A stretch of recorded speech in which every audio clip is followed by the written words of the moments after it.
This is our league, and this is your league. From the 55-yard line on CFL America Radio and the Sports History Network.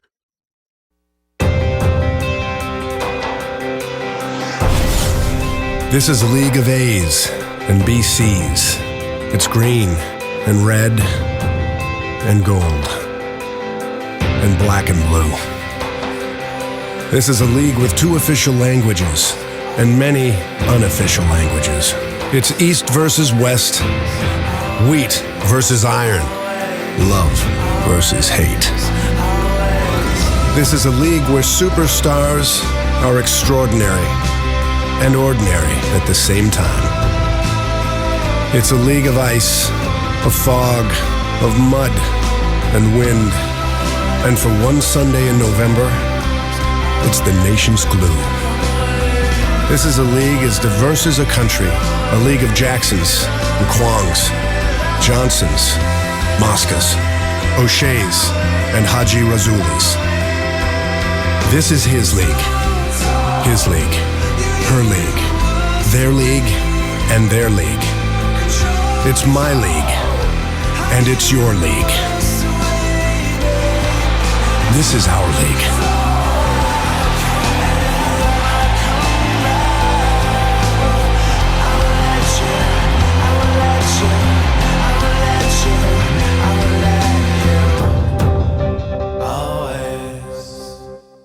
Hey, and welcome to the 55-yard line with Greg here and Scott.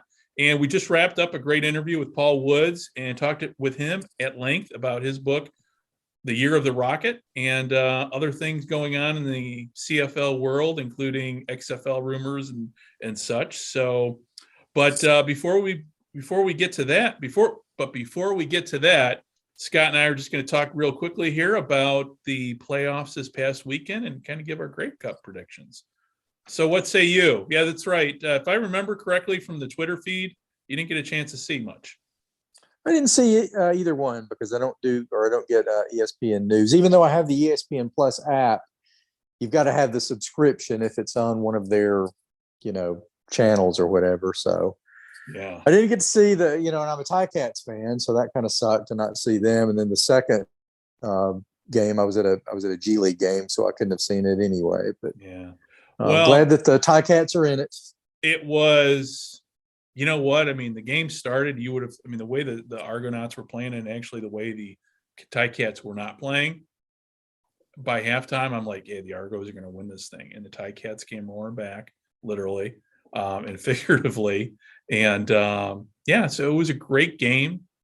And apparently even I wouldn't say it was a better ending because it didn't end well for at least one Ticats fan and one Argos player after the game because video went around I don't know what was, I saw that. I'm like, oh, wow. And it pretty much went viral. And I've seen a lot of stuff on Twitter talking about it. And, you never want to see that at a game. No, you just know it's a bad look. Regardless. Yeah. So I mean, even here especially this. Oh, go ahead. I'm sorry. No, go ahead. No, even here in Chicago, where we've got some great rivalries in that between the Packers and the Bears, you never see anything like that. Well, this whole season with the CFL, I mean, they don't need any more bad news. I mean, it's been kind of, just with the level of play and it's like the commissioner just kind of disappeared. I assume they still have one, but yeah, you know what? It's a good point. And we were talking to Paul. I didn't bring that up, but yeah, where has Randy been? Because to me, it just seems like the league is kind of rudderless right now. I mean, in other leagues, you always see the commissioner pretty much out front, but I don't recall seeing anything from the league. I mean, from the commissioner about what happened. So I'll be curious to maybe I missed something on Twitter. I mean, that could very well be the case. But yeah, it just seems like Randy's kind of hasn't been around much. No, it's just, again, this whole season's just been, I'm glad they played it, obviously, especially after losing the season last year, but it's, just the level of play. And again, I haven't been able to watch all the games, so it's not like I've been this huge student of every game being played, but I've had the misfortune. Usually the games I have watched have been mostly boring, and that's That's not what I want to see when I'm watching the Canadian Football League, Yeah. No, I'm right there with you. And we had the Winnipeg Saskatchewan game, which was a great game, but anybody who watched that, the Rough Riders really gave them a good game. And there were some turnovers, and I'm thinking, I think they're going to give them a run. And they did, but ultimately, the Big Blue Machine just wore them down. But it was cool to watch. Both those games had snow going on. There was that element. So I'm looking forward to this coming weekend when, thank God the game will be on. Is it going to be on ESPN or ESPN2? Usually it's ESPN2. Yeah. And that's, that's a big day for me. I mean, the Grey Cup is regardless of who's in it, it's always a big event for me. But the fact that I'm a Ticats fan and they're in it makes it better. It's going to be an interesting Sunday night for me because I will have the Bears Packers because they're playing a night game. They're playing the Sunday night game. And then you've got the Grey Cup going on right about the same time. And so it's going to be another full day of football. And I'm looking forward to it. And it's a rematch. I think the Ticats have a chance, but I'm pretty much going to pick the Blue Bombers. I can't see how they can lose. Yeah, I'm rooting for the Ticats, so I'm going to pick the Blue Bombers too, because every time I've picked against Hamilton this year, they've won it. So I'm Blue Bombers all the way for the Grey Cup. Yeah. And then after this game is over, then, we'll see. Hopefully we'll know more about we'll get a better feel of where we're going, the league is going into the next season. But, after our talk with Paul, there's a lot more questions and answers at this point in terms of. Yeah. And I always love to hear from him because he knows a whole lot more about it than we do. So when he talks about, when he has a certain idea of how he thinks it's going, I'm gonna trust his gut a lot more than a lot of people. So it's very interesting. I think people are going to really, really be interested in what he had to say. Yeah. And I love how when we talk with him just about kind of media coverage and everything, and he tells you, hey, who to listen to, who not to listen to. And I did appreciate that because, I've kind of been, I kind of get, and I'll say it, I get on my high horse a little bit about recording and facts and accurate. And it's one thing to report the fact that there are rumors out there. It's another to report rumors as fact. And sometimes there's a blurring of the lines. And I think that happens a lot here down in the States. But to me, I've always, when anything's been going on in the CFL, I always trust people who know the league, have reported on the league for years. For instance, like our buddy Rob Vanstone. He, has written about the Riders for years up there in Regina. And, Paul we talk to several other people too. So, but it's going to be, I think we're entering a new era in terms of, kind of with the cross culture. And there were a lot of new CFL fans this year that came because of the XFL talks, which is great. And I was happy to see that, and got some great podcasters out there like Reed and Paul with the Markcast, and then our buddies at the Red, White, and Blue podcast, Red Rouge, White, and Blue podcast. I'm sorry, Oz. I'm sorry, Joe. It's so you've got just a lot of new American fans that are starting to learn the game. So hopefully that bodes well for the future. And the XFL is starting back up, and who knows what's going to happen with the USFL, where it's going to be. Yeah. And last you heard, you think Birmingham might be out of it right now? Well, again, this is just speculation on my part because the soccer team, the USL soccer team in Birmingham, signed a lease on Tuesday with Protective Stadium.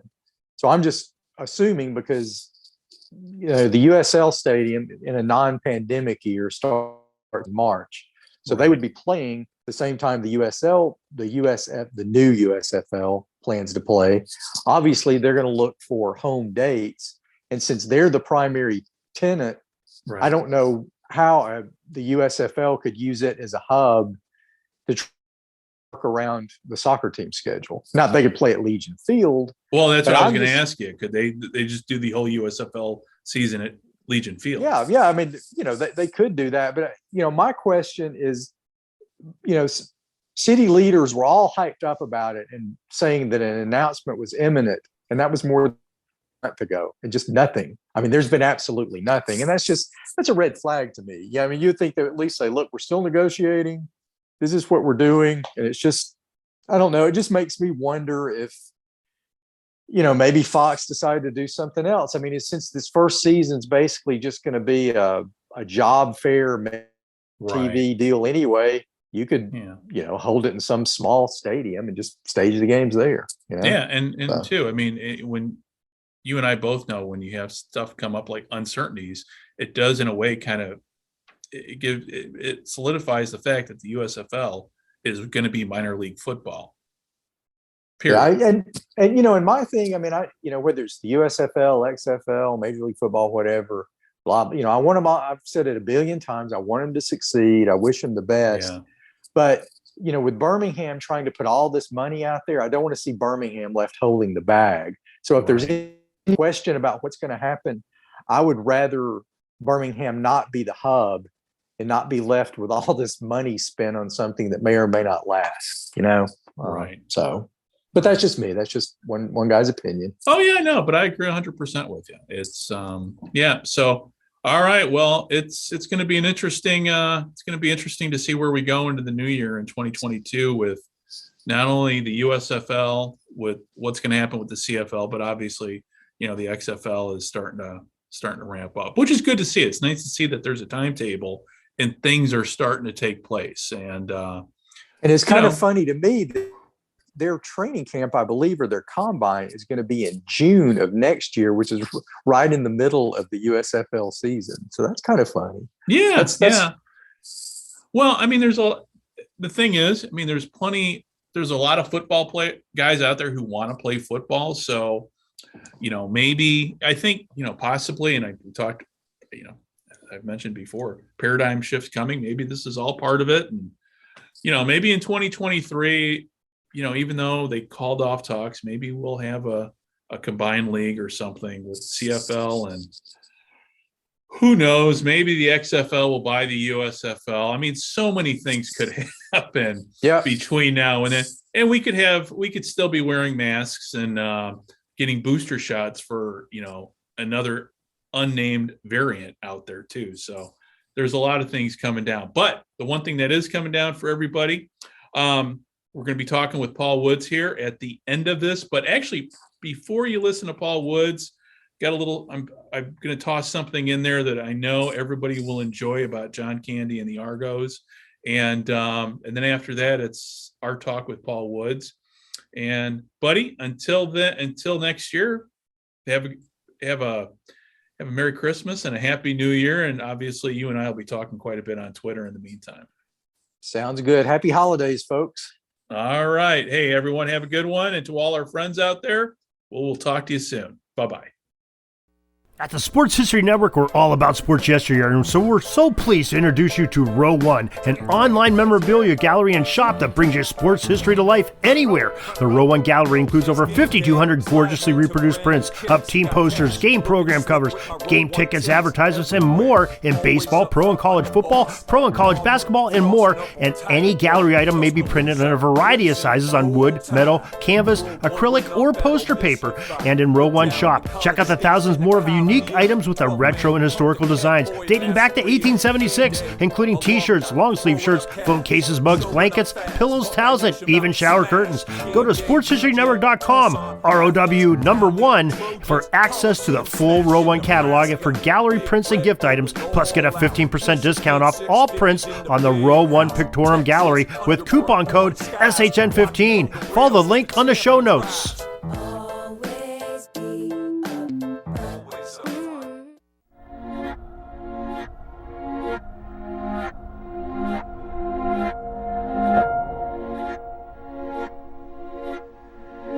I was playing on all the special teams, and I guess my legs had just kind of gotten tired and realized I was running down on the kickoff. We had just scored, and all of a sudden my legs, I just feel like it popped. Trainers come out, and I'm down. I'm like, man, I'm trying to think, did I blow out my knee? What's going on? And I look up, and John's, he's coming across the field like this. He's just, like with intent. Like he's coming, I'm going, oh, because you're embarrassed. Like not the owner's coming out to get you. I go back to check John's on one knee doing the Our Father. He's praying with Carl, who was a religious man at the time, about their injury. And I just looked at the moment. No owner is doing this. This was passion. I think family always comes first, and then, Argonauts probably, and then his acting. I don't remember him doing too many movies or anything during that time period. But definitely, I think they came second, if not first.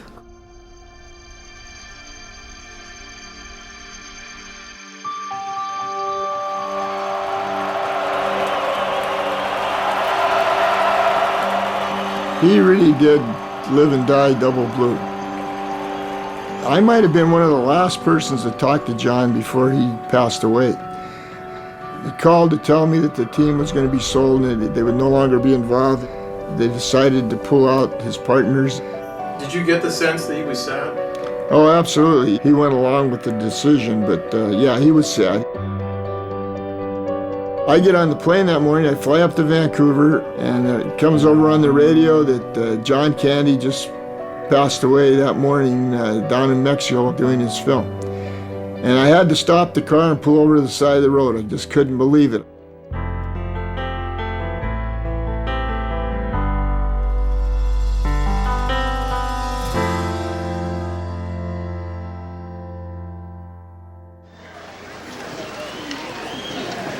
Who wants an orange whip? Orange whip? Orange whip? 3 orange whips. John Candy was a bona fide movie star, comic movie star. Where do you live? In the city. Do you have a house? Apartment. Own or rent? Rent. What do you do for a living? Lots of things. Where's your office? I don't have one. He is an icon. John, is work still fun for you? The work is, and I tell you, the business part of it wears thin for me now. That really does. The negotiations on all the people, and everybody's your friend, and it's your new best friend.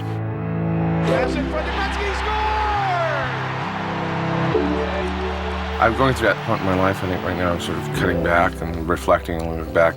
What do I want to do now? I was on the board of directors of Hollywood Park Racetrack. On the board was Harry Ernest. And we were talking one day and he just said, you like Canadian sports. He said, I just bought into the Toronto Argonauts in the CFL. I said, oh, that's interesting. John loved it more than anybody. And I think one of the reasons that Bruce McNall actually pursued the Toronto Argonauts is because John Candy so much wanted to be a part of it. In February 1991, Bruce McNall, Wayne Gretzky, and John Candy purchased the Toronto Argonauts. We bought the team for $5 million, and John and Wayne each took 10%. I realized one thing at the time, though, with John, and that is that, this could get expensive. So I said, maybe we should cap John. So we did. We capped him at $1 million, I think it was, so that he couldn't lose more than that, no matter what happens. Going into ownership with Bruce McNall and Wayne Gretzky was a perfect fit for John Candy. McNall was a successful and high-profile sports owner who, in dramatic star-studded fashion, had turned the Los Angeles Kings around and made hockey a hot attraction in Southern California. McNall saw similar turnaround potential in both the Argonauts and the CFL. But for John Candy, purchasing the Toronto Argonauts was about much more than business. It was personal.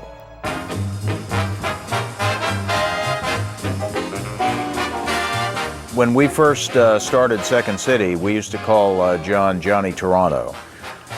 This kind of dude, right? Because he just kind of had his finger on everything.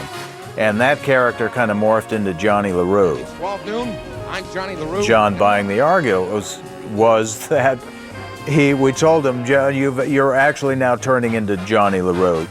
You now own a football team.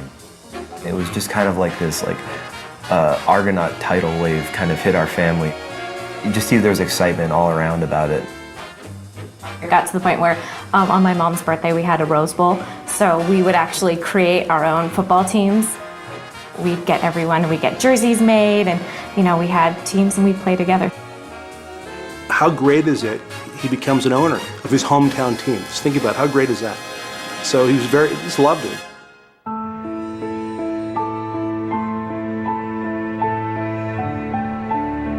John Candy was born in Newmarket, Ontario, but grew up in East York, a Toronto suburb. With his father passing away when John was 5, Candy didn't gravitate to football until high school. Played left tackle on the offensive line. He was a funny guy, but when it came to football, he was very serious about being good at what he did. Oh my goodness. Wow. From 1967, junior champs at Neil McNeil. That was his forte, that was his outlet.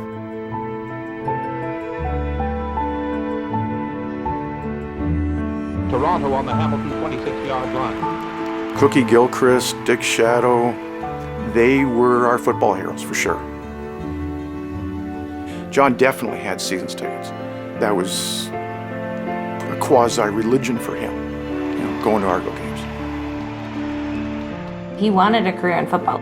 When he was in high school, he's like, okay, I'm going to be a football player. He had a pretty serious knee injury that prevented him from playing further, and I think that he was saddened by that because I know he loved football very much.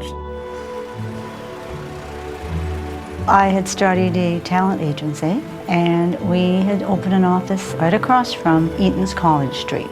And they had a cafeteria in the basement. And a couple of times I had bumped into this young man, and we just got along great. I asked him what he wanted to do. Did he want to be an actor? And he sort of said no, he wanted to be a football player. But he'd been injured, and it just so happened that that day we got delivered to us a commercial, and they were looking for young men to play in a football team. To his surprise, he got it. And I told him, here, you're playing a football player now. You can say you were a football player. And he said, yes, but one day I'm going to own the Argos. And I thought it was a joke. And he was serious. He said, no, I'm going to own the Argos.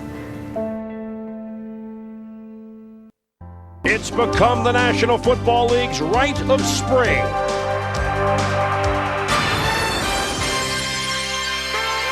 And hello once again, everybody. I'm Chris Berman.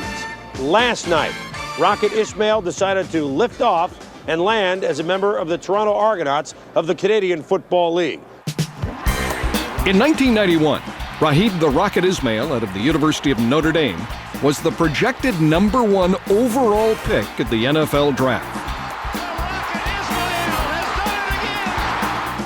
Foregoing the NFL, Ismail signed a record 4-year, $18 million contract with Bruce McNall and the Toronto Argonauts. I think it was more of a shock than anything else. He's not going to the Dallas Cowboys. He's going to go play in the CFL. Candy was thrilled. Overnight, there was a buzz in Toronto. How many tickets are you looking for? Phones have been ringing off the hook. Everyone was talking about the Argonauts. Would you welcome John Candy and Maureen O'Hara? Has John tried to sell you an interest in any football teams at all? Not. Thank you. The Argonauts, yes. You going to be involved in picking players and all that stuff? I'll be blocking for them. With that kind of money, I'm looking after them. That was just John improvising, He is such a fan. He was so great that way. Living his dream as an Argo owner, the 40-year-old movie star put his career on hold and became a tireless promoter of his beloved Argonauts. The vision was every game was going to be an event. We wanted to make every game a special event, and we kicked it off with the Blues Brothers at halftime and post-game.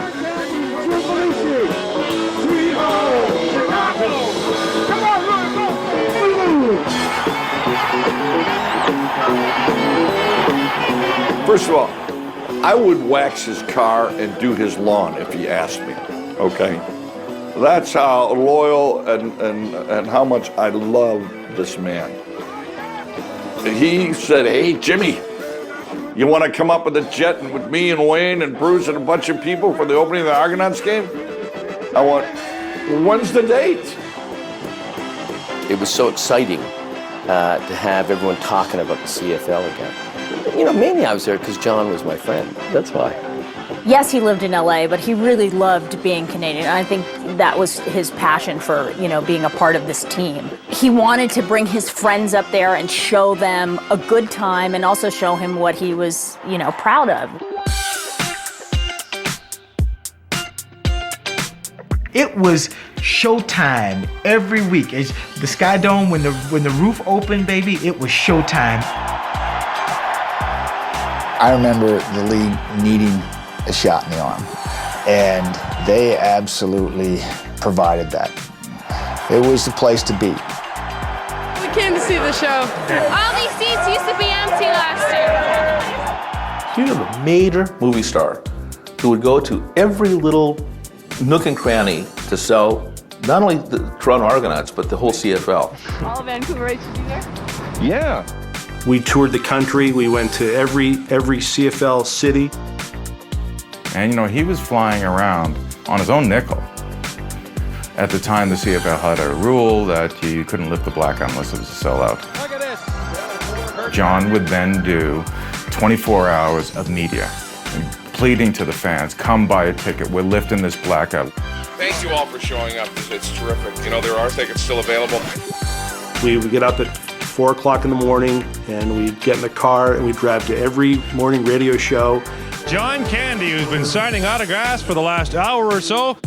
We'd rally the community, we'd go to charity events. I believe we busted every blackout that season. He truly enjoyed going to the games, and he loved being a part owner of the Toronto Argonauts. There's no question about it. Promoting the league was the dream role for John. But the real payoff, the heart of the matter, was his love for the players. He wanted to hang out with the players, not just in the locker room. He'd invite the guys out, he'd call you if you were injured. I think he would have been with us every second if he could have been. I remember in Calgary when I had a concussion, and I remember John came into the hospital, and everybody was like, "Oh, John Candy, John Candy." So it made me feel even more important because I'm like, "Yo, John Candy coming to see me." His heart was so big. Like, they don't have a cappuccino machine in the locker room. Next thing you know, one shows up. He pulled out an old pack of matches and he wrote his name and he put Candy on it and he gave me his phone number and he said, anything you guys need, anytime, I'll always be there for you. We can't tell him, but here I'm telling him he did a wonderful job. He touched a lot of us. With John's passion for the game, he didn't want to let him down. Dunnigan looks to the end zone. Touchdown! We didn't lose one game at home that year, which included the Eastern Final where there were 50,000 fans in the stands. Final score, 42-3. The Toronto Argonauts are heading for the Grey Cup. Going into the Grey Cup game, I remember John was like, make sure you guys put your helmet up there one more time. You show them who's going to dictate the game, and I get goosebumps still talking about it. The most inspirational moment for me that entire year may have been John Candy standing on the sideline in a leather coat in 20 below at the Grey Cup. He's not up in the press box where all the heat and all. He is down on the field with his guys. And now all of a sudden, I'm not as cold. The 1991 edition of the Toronto Argonauts. 36-21 victors over the Calgary Stampeders today at Winnipeg Stadium. And it's appropriate. It's just beaming, It's like this is so happy. We had speeches. I got up there and I said, this is about one person. John, please get up here. John got up there and got emotional and he started crying.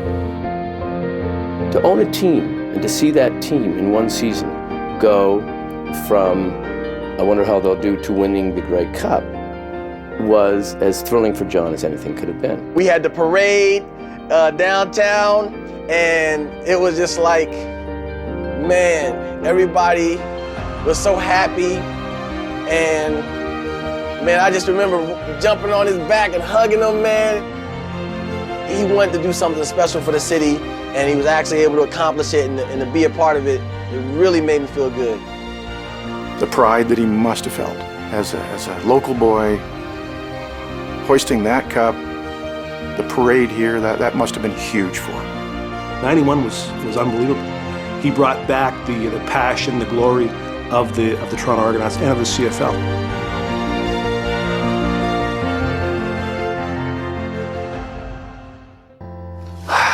You look back on it, and it seems like it was a flash in the pan. It seems like it was just it was an explosion of energy, of good times, passion, love, of pain, sacrifice, and it was just gone. In 1992, the fairy tale came to an end. Despite winning a Grey Cup the previous year, the high-priced Argonauts were losing money. Star quarterback Matt Dunigan left for Winnipeg, and the Argos missed the playoffs. McNall's commitment to the team began to waver. I had a big responsibility in my mind to John and Wayne. John was capped in the investment he'd made at $1 million, but Wayne was not. So we both had to pour money in, and I realized, what could we do to change? I mean, we won the Grey Cup, we had Rocket. I didn't know what else we could do to bring revenues in. But Candy was determined to turn it around.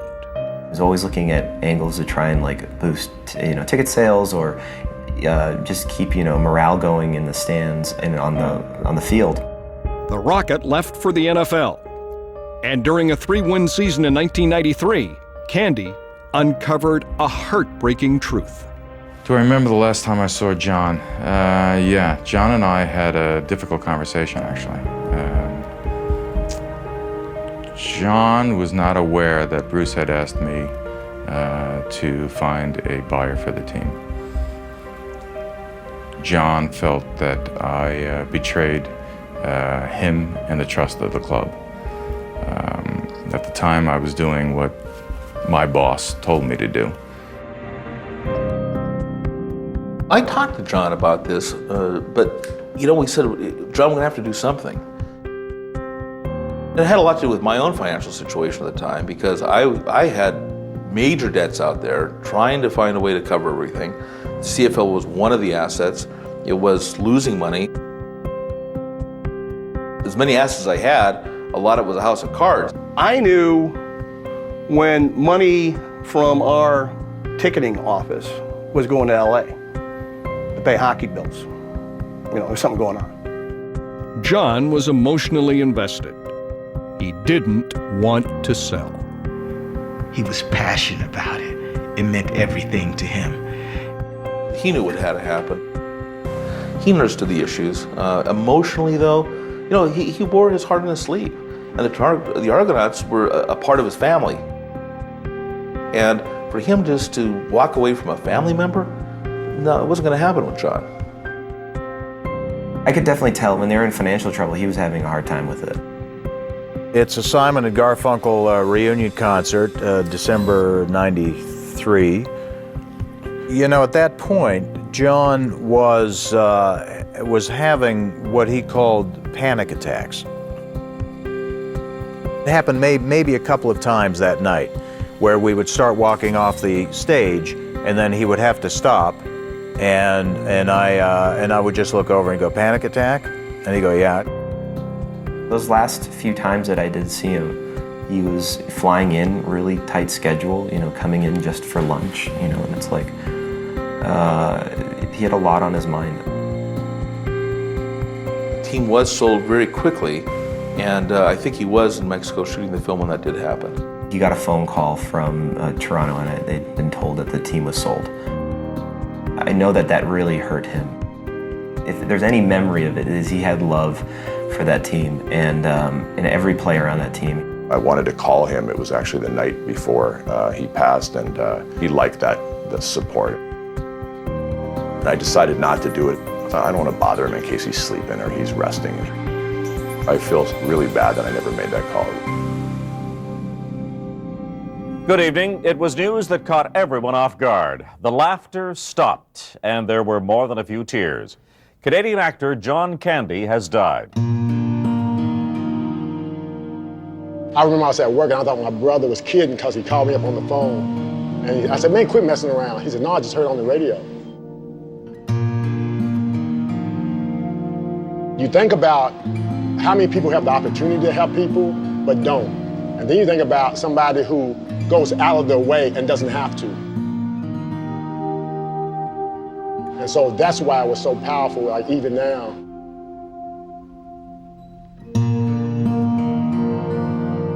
That little star right there. We put this on on our jersey that next year, in remembering John Candy. This will go to my grave with me. That's just how much he meant to me.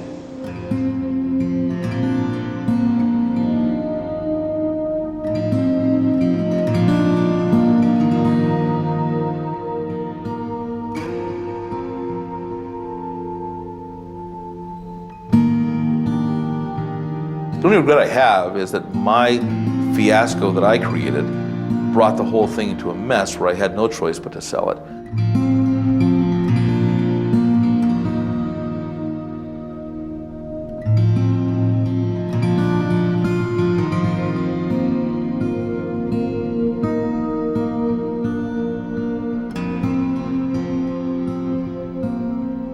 He's received many awards.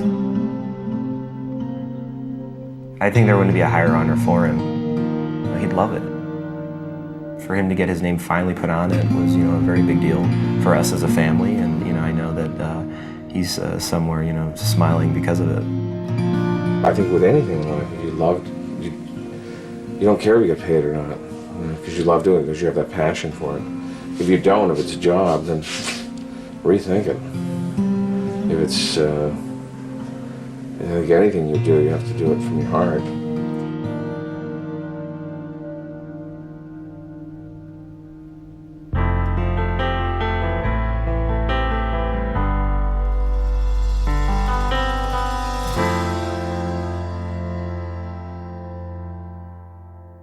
Hi, I'm Oz Davis of the True the Goats podcast here at the Sports History Network. I'd like to take a minute to tell you about quite possibly the greatest website of all time, newspapers.com.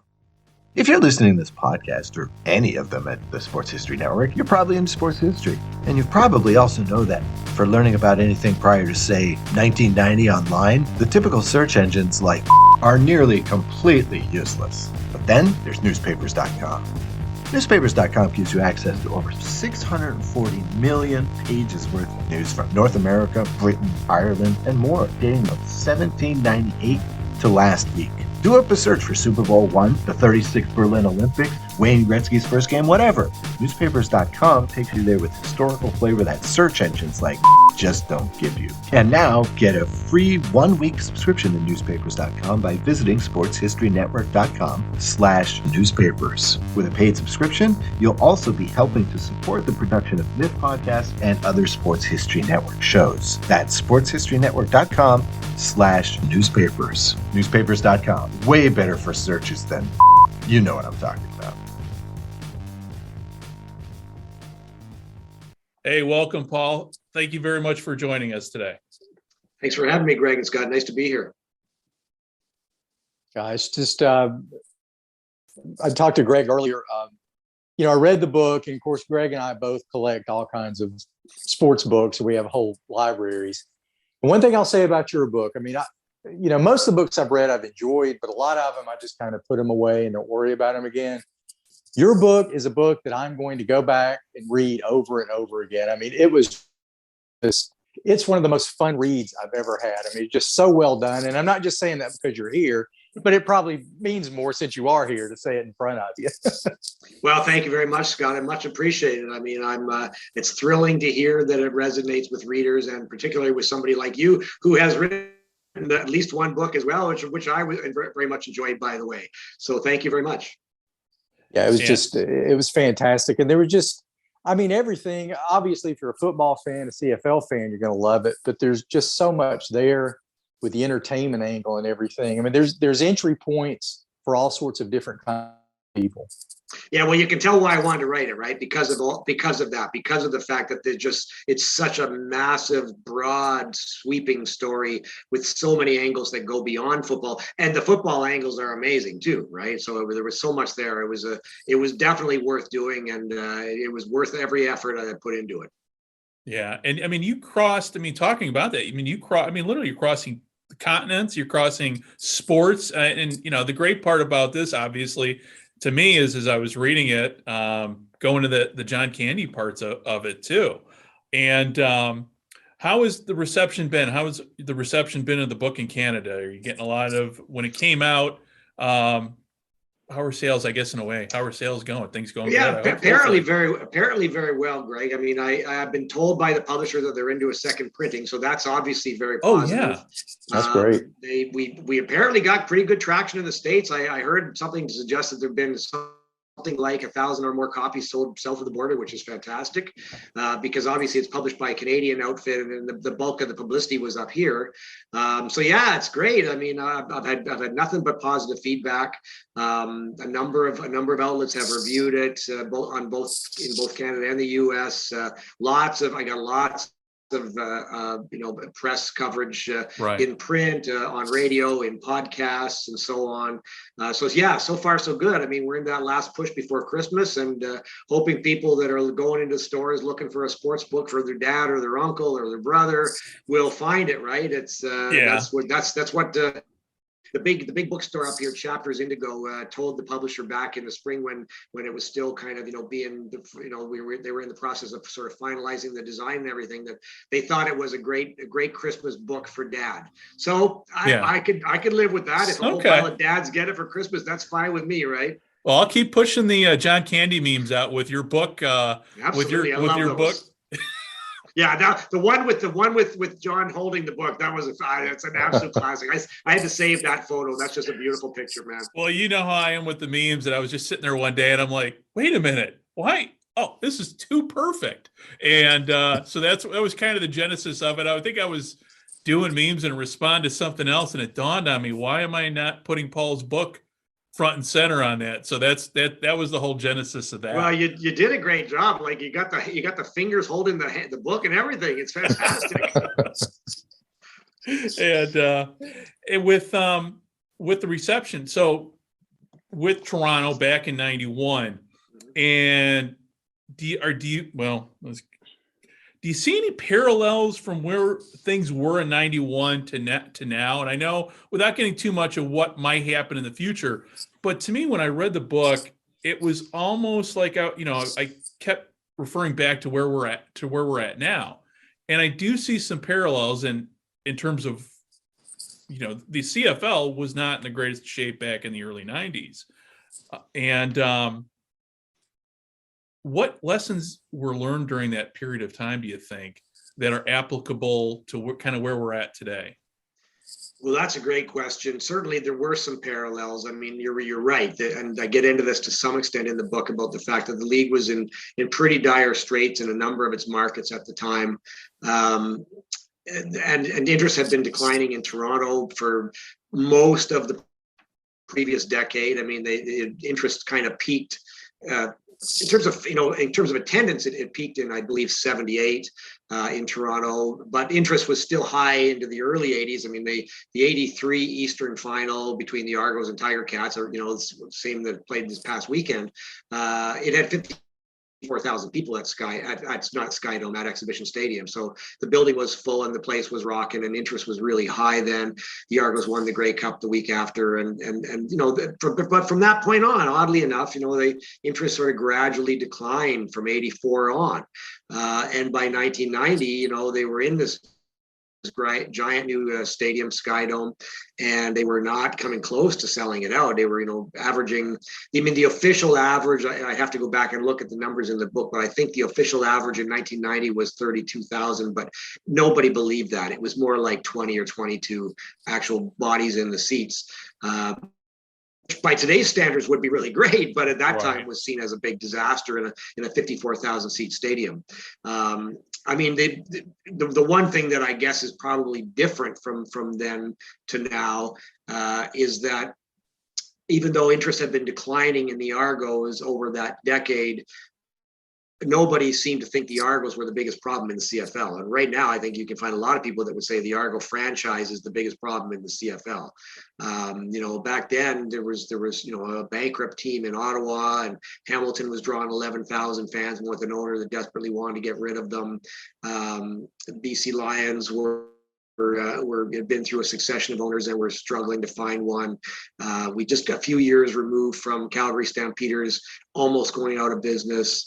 The Montreal Alouettes had gone out of business. So there was a whole pile of problems. And the Argos, even though their attendance had dwindled bit by bit over the course of the 1980s, were still one of the bigger draws in the league, and were not perceived as sort of on the verge of folding or anything else. Whereas now I'm worried about their long-term future. In terms of the part of the question about, what lessons can be drawn, it's a really interesting question. It certainly was evident in 1991 that big names helped sell Canadian football in Toronto and around the CFL. I mean, bringing in, John Candy and Wayne Gretzky and Bruce McNall, and then them signing Rocket Ismail sparked a massive amount of interest compared to what had been going on for the previous decade or so.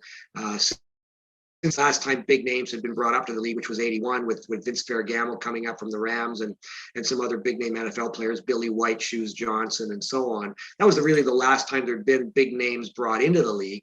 So it was a decade earlier. And when those names, of course, some of them weren't on the field. And Candy and McNall and Gretzky, they were owners. They were in the owner's box or on the sidelines. They weren't playing, but they brought a lot of attention to the league in Toronto and around the CFL. Some people believe that if the Argos were to do that again, if they were to go out and get a really big name player, it might help sell football in Toronto. I don't know if I buy it, frankly. I don't think I do. I mean, it might have a short-term uptick like it did in 91. The Argos attendance did go up significantly in 91, but not to a sold-out Sky Dome. And then it started going back again the next year. And there were a lot of reasons for that. Some of them were that they overpriced tickets and that the market was really, it wasn't as strong as the ownership group thought it was after that first year. They needed to build it for several more years, and they didn't have the money to do that. Some of it was this weird habit that Torontonians have of losing interest in the Argos right after they win the championship. That seems to happen every time. It's like people go, okay, we can move on to something else now. We've done that. So in terms of a lesson, I don't think, we're not in a position right now to test it because the pricing of the two leagues has gone completely askew. The Argos outbid the NFL for Rocket Ismail. They paid him more than any player had ever been paid to play gridiron football on either side of the border. He was making more than Joe Montana and Jerry Rice and every other star in the NFL, and more than anybody had ever been paid. To do that now, the Argos would have to sign, they would have had to have signed Trevor Lawrence to a contract for $60 million, right? Because I think Pat Mahomes makes about 50. So to outbid the NFL now and pay more than anybody in history, you'd have to go that high. And of course, that's not even remotely feasible. The CFL's whole salary cap for a team is $5.5 million. Right. So they're clearly not able to replicate that. There was an attempt at it a couple of years ago. Hamilton brought in Johnny Manziel, and then he ended up in Montreal for a bit.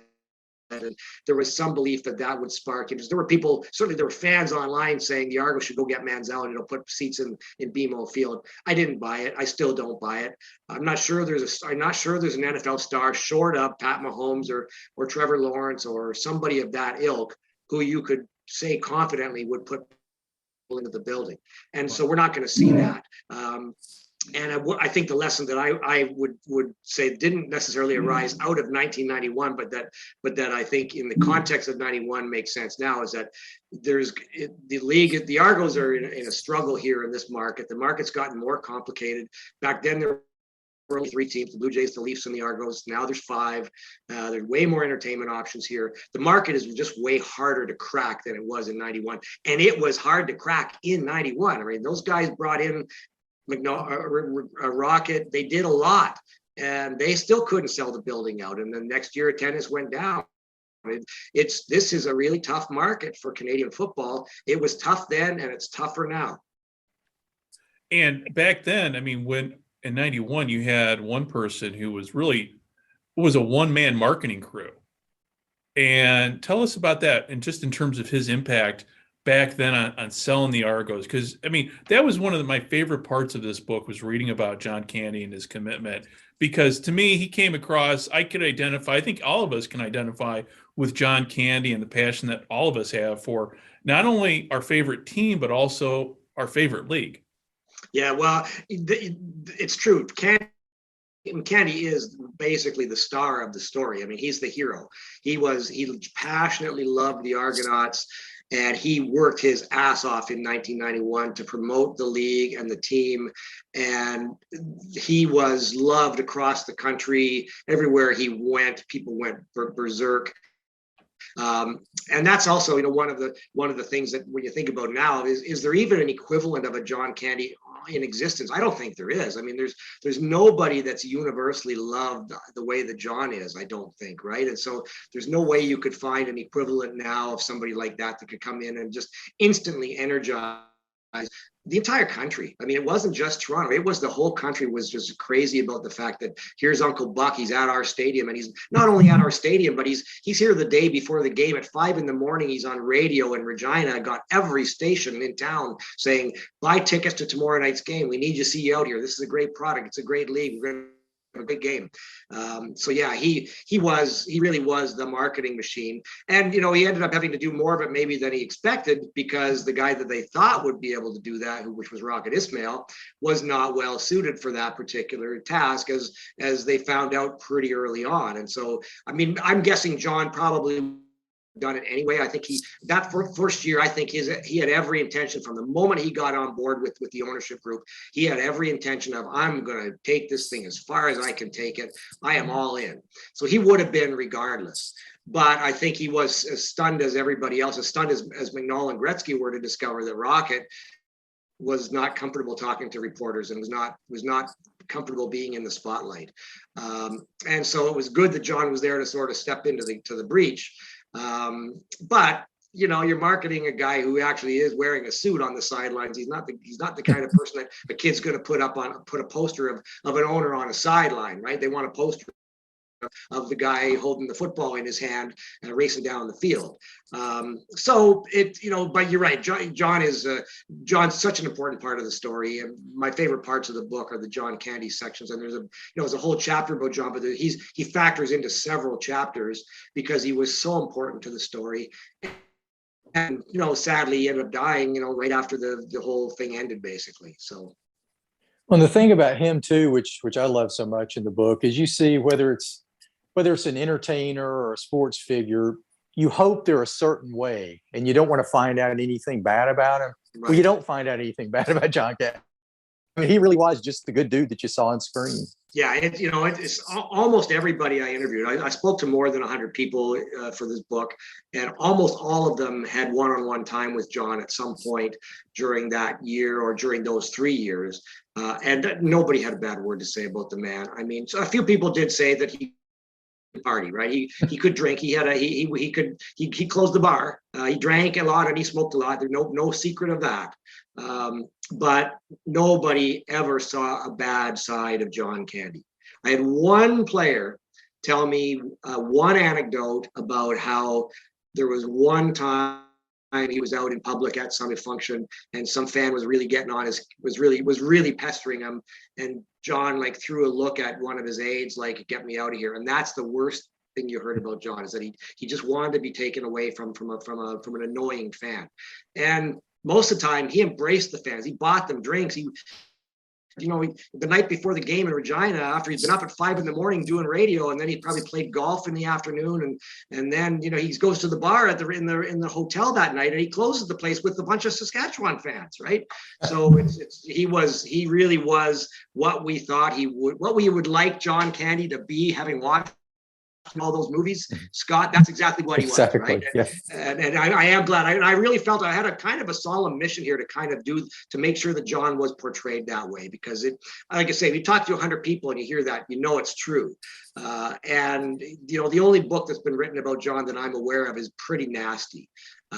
Really? And I wanted to make sure. Oh yeah, it's about, it's more about his addictions and the way he ran his business and stuff. It's just it doesn't paint a glowing picture of John, and I just think that's wrong. I mean, John's one of the greatest Canadians of all time. He's one of the most lovable humans on the face on the history of Earth, right? And he doesn't deserve to be ripped to shreds. And I wanted to make sure that he was elevated by this story. And you definitely did. And to me, he came across as the great unifier of the league. Oh, absolutely. I mean, he was to me, I mean, like, he was almost de facto commissioner for a year.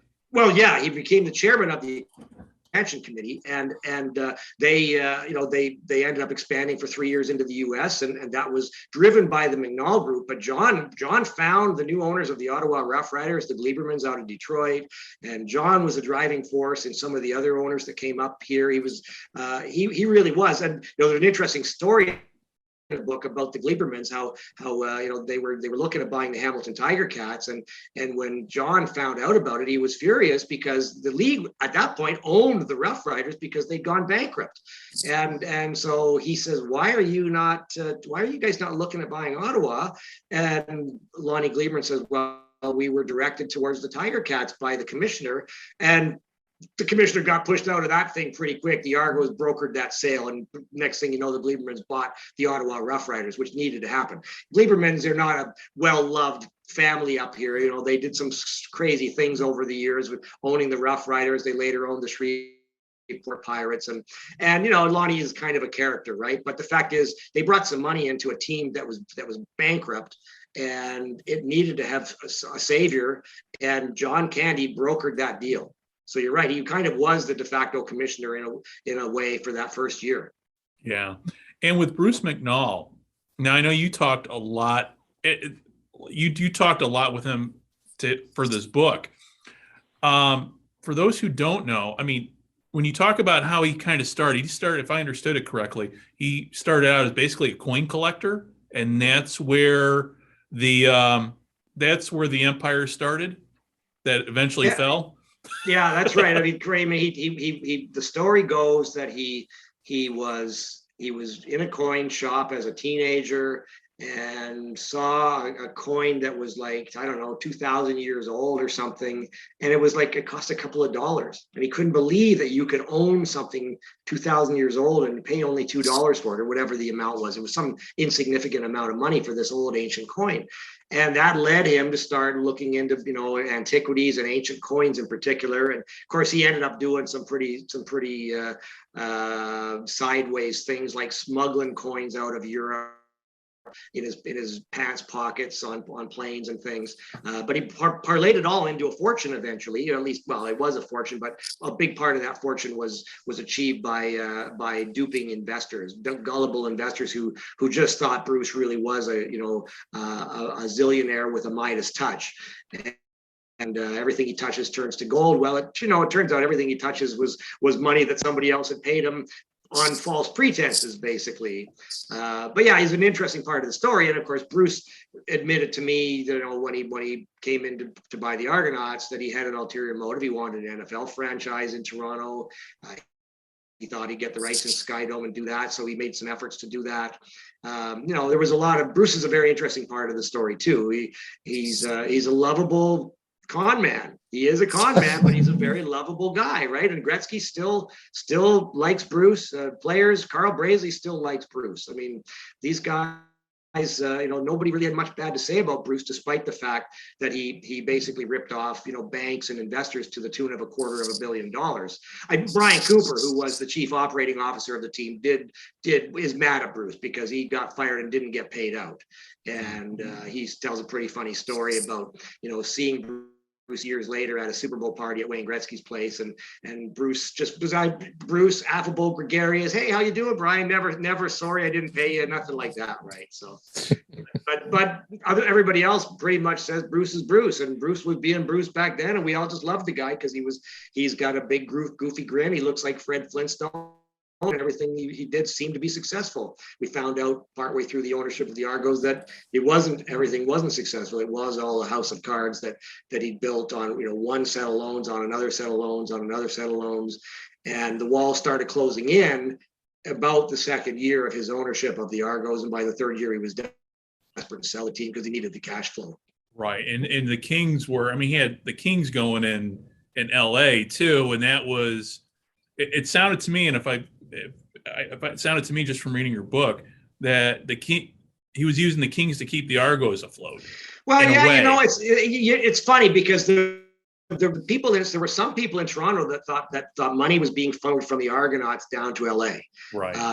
Which doesn't really make much sense because the Argos weren't selling as many tickets as they needed to. There wasn't that kind of money flowing in. Right. But that just shows you how weird and wacky the whole thing was. The money was flowing in various directions, and he was trying to constantly stay ahead of his creditors, basically. Yeah. The great anecdote in there about how, Danny Webb, the Argos equipment manager, got a call in '93 from the equipment manager of the Kings saying, "Are you having any problems up there?" Because they'd had a bunch of sticks repossessed. Like a stick order had not repossessed, but an order of hockey sticks had not been shipped because the manufacturer was worried they weren't going to get paid. And that was the first time Danny thought, oh, there's something going on here. But there were people in the business offices of the Argos that were thinking, well, like, why are we sending checks down to LA?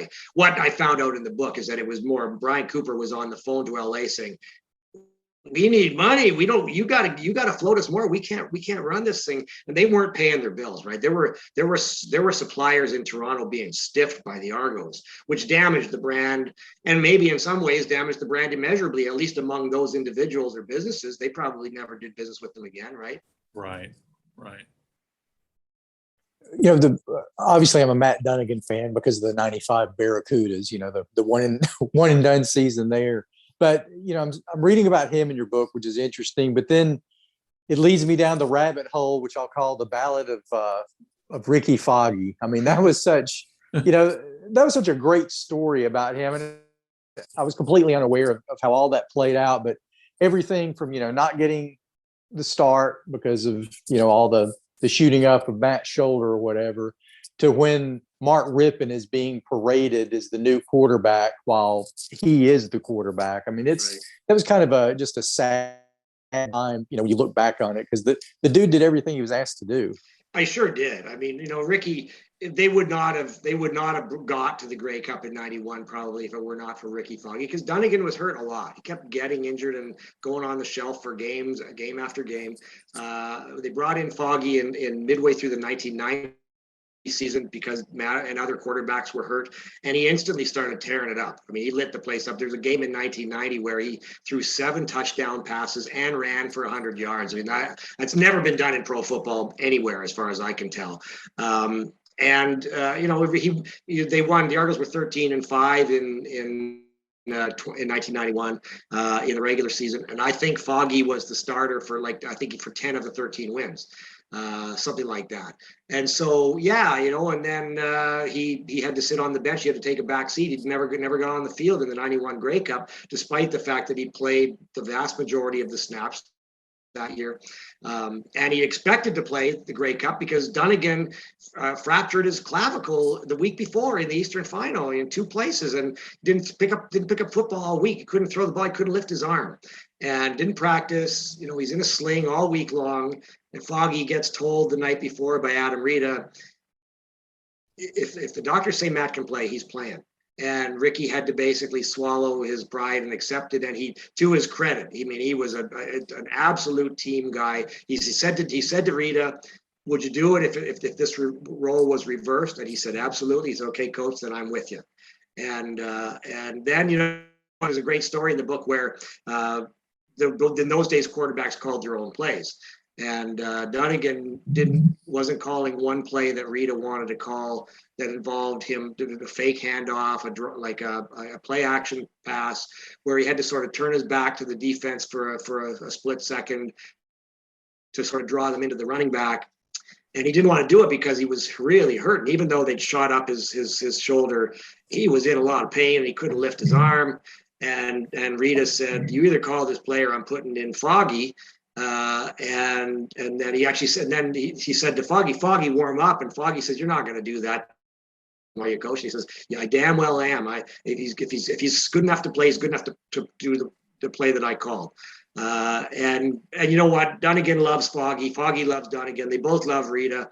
But you're right. And the Ripper thing is, then Matt leaves in free agency after the season, which was arguably one of the stupid mistakes that the organization made to let him go, because he was the hero of the Grey Cup and he was a marquee name. He was the biggest named quarterback in the league at that time. Flutie was about to overtake him, and he really did in '92.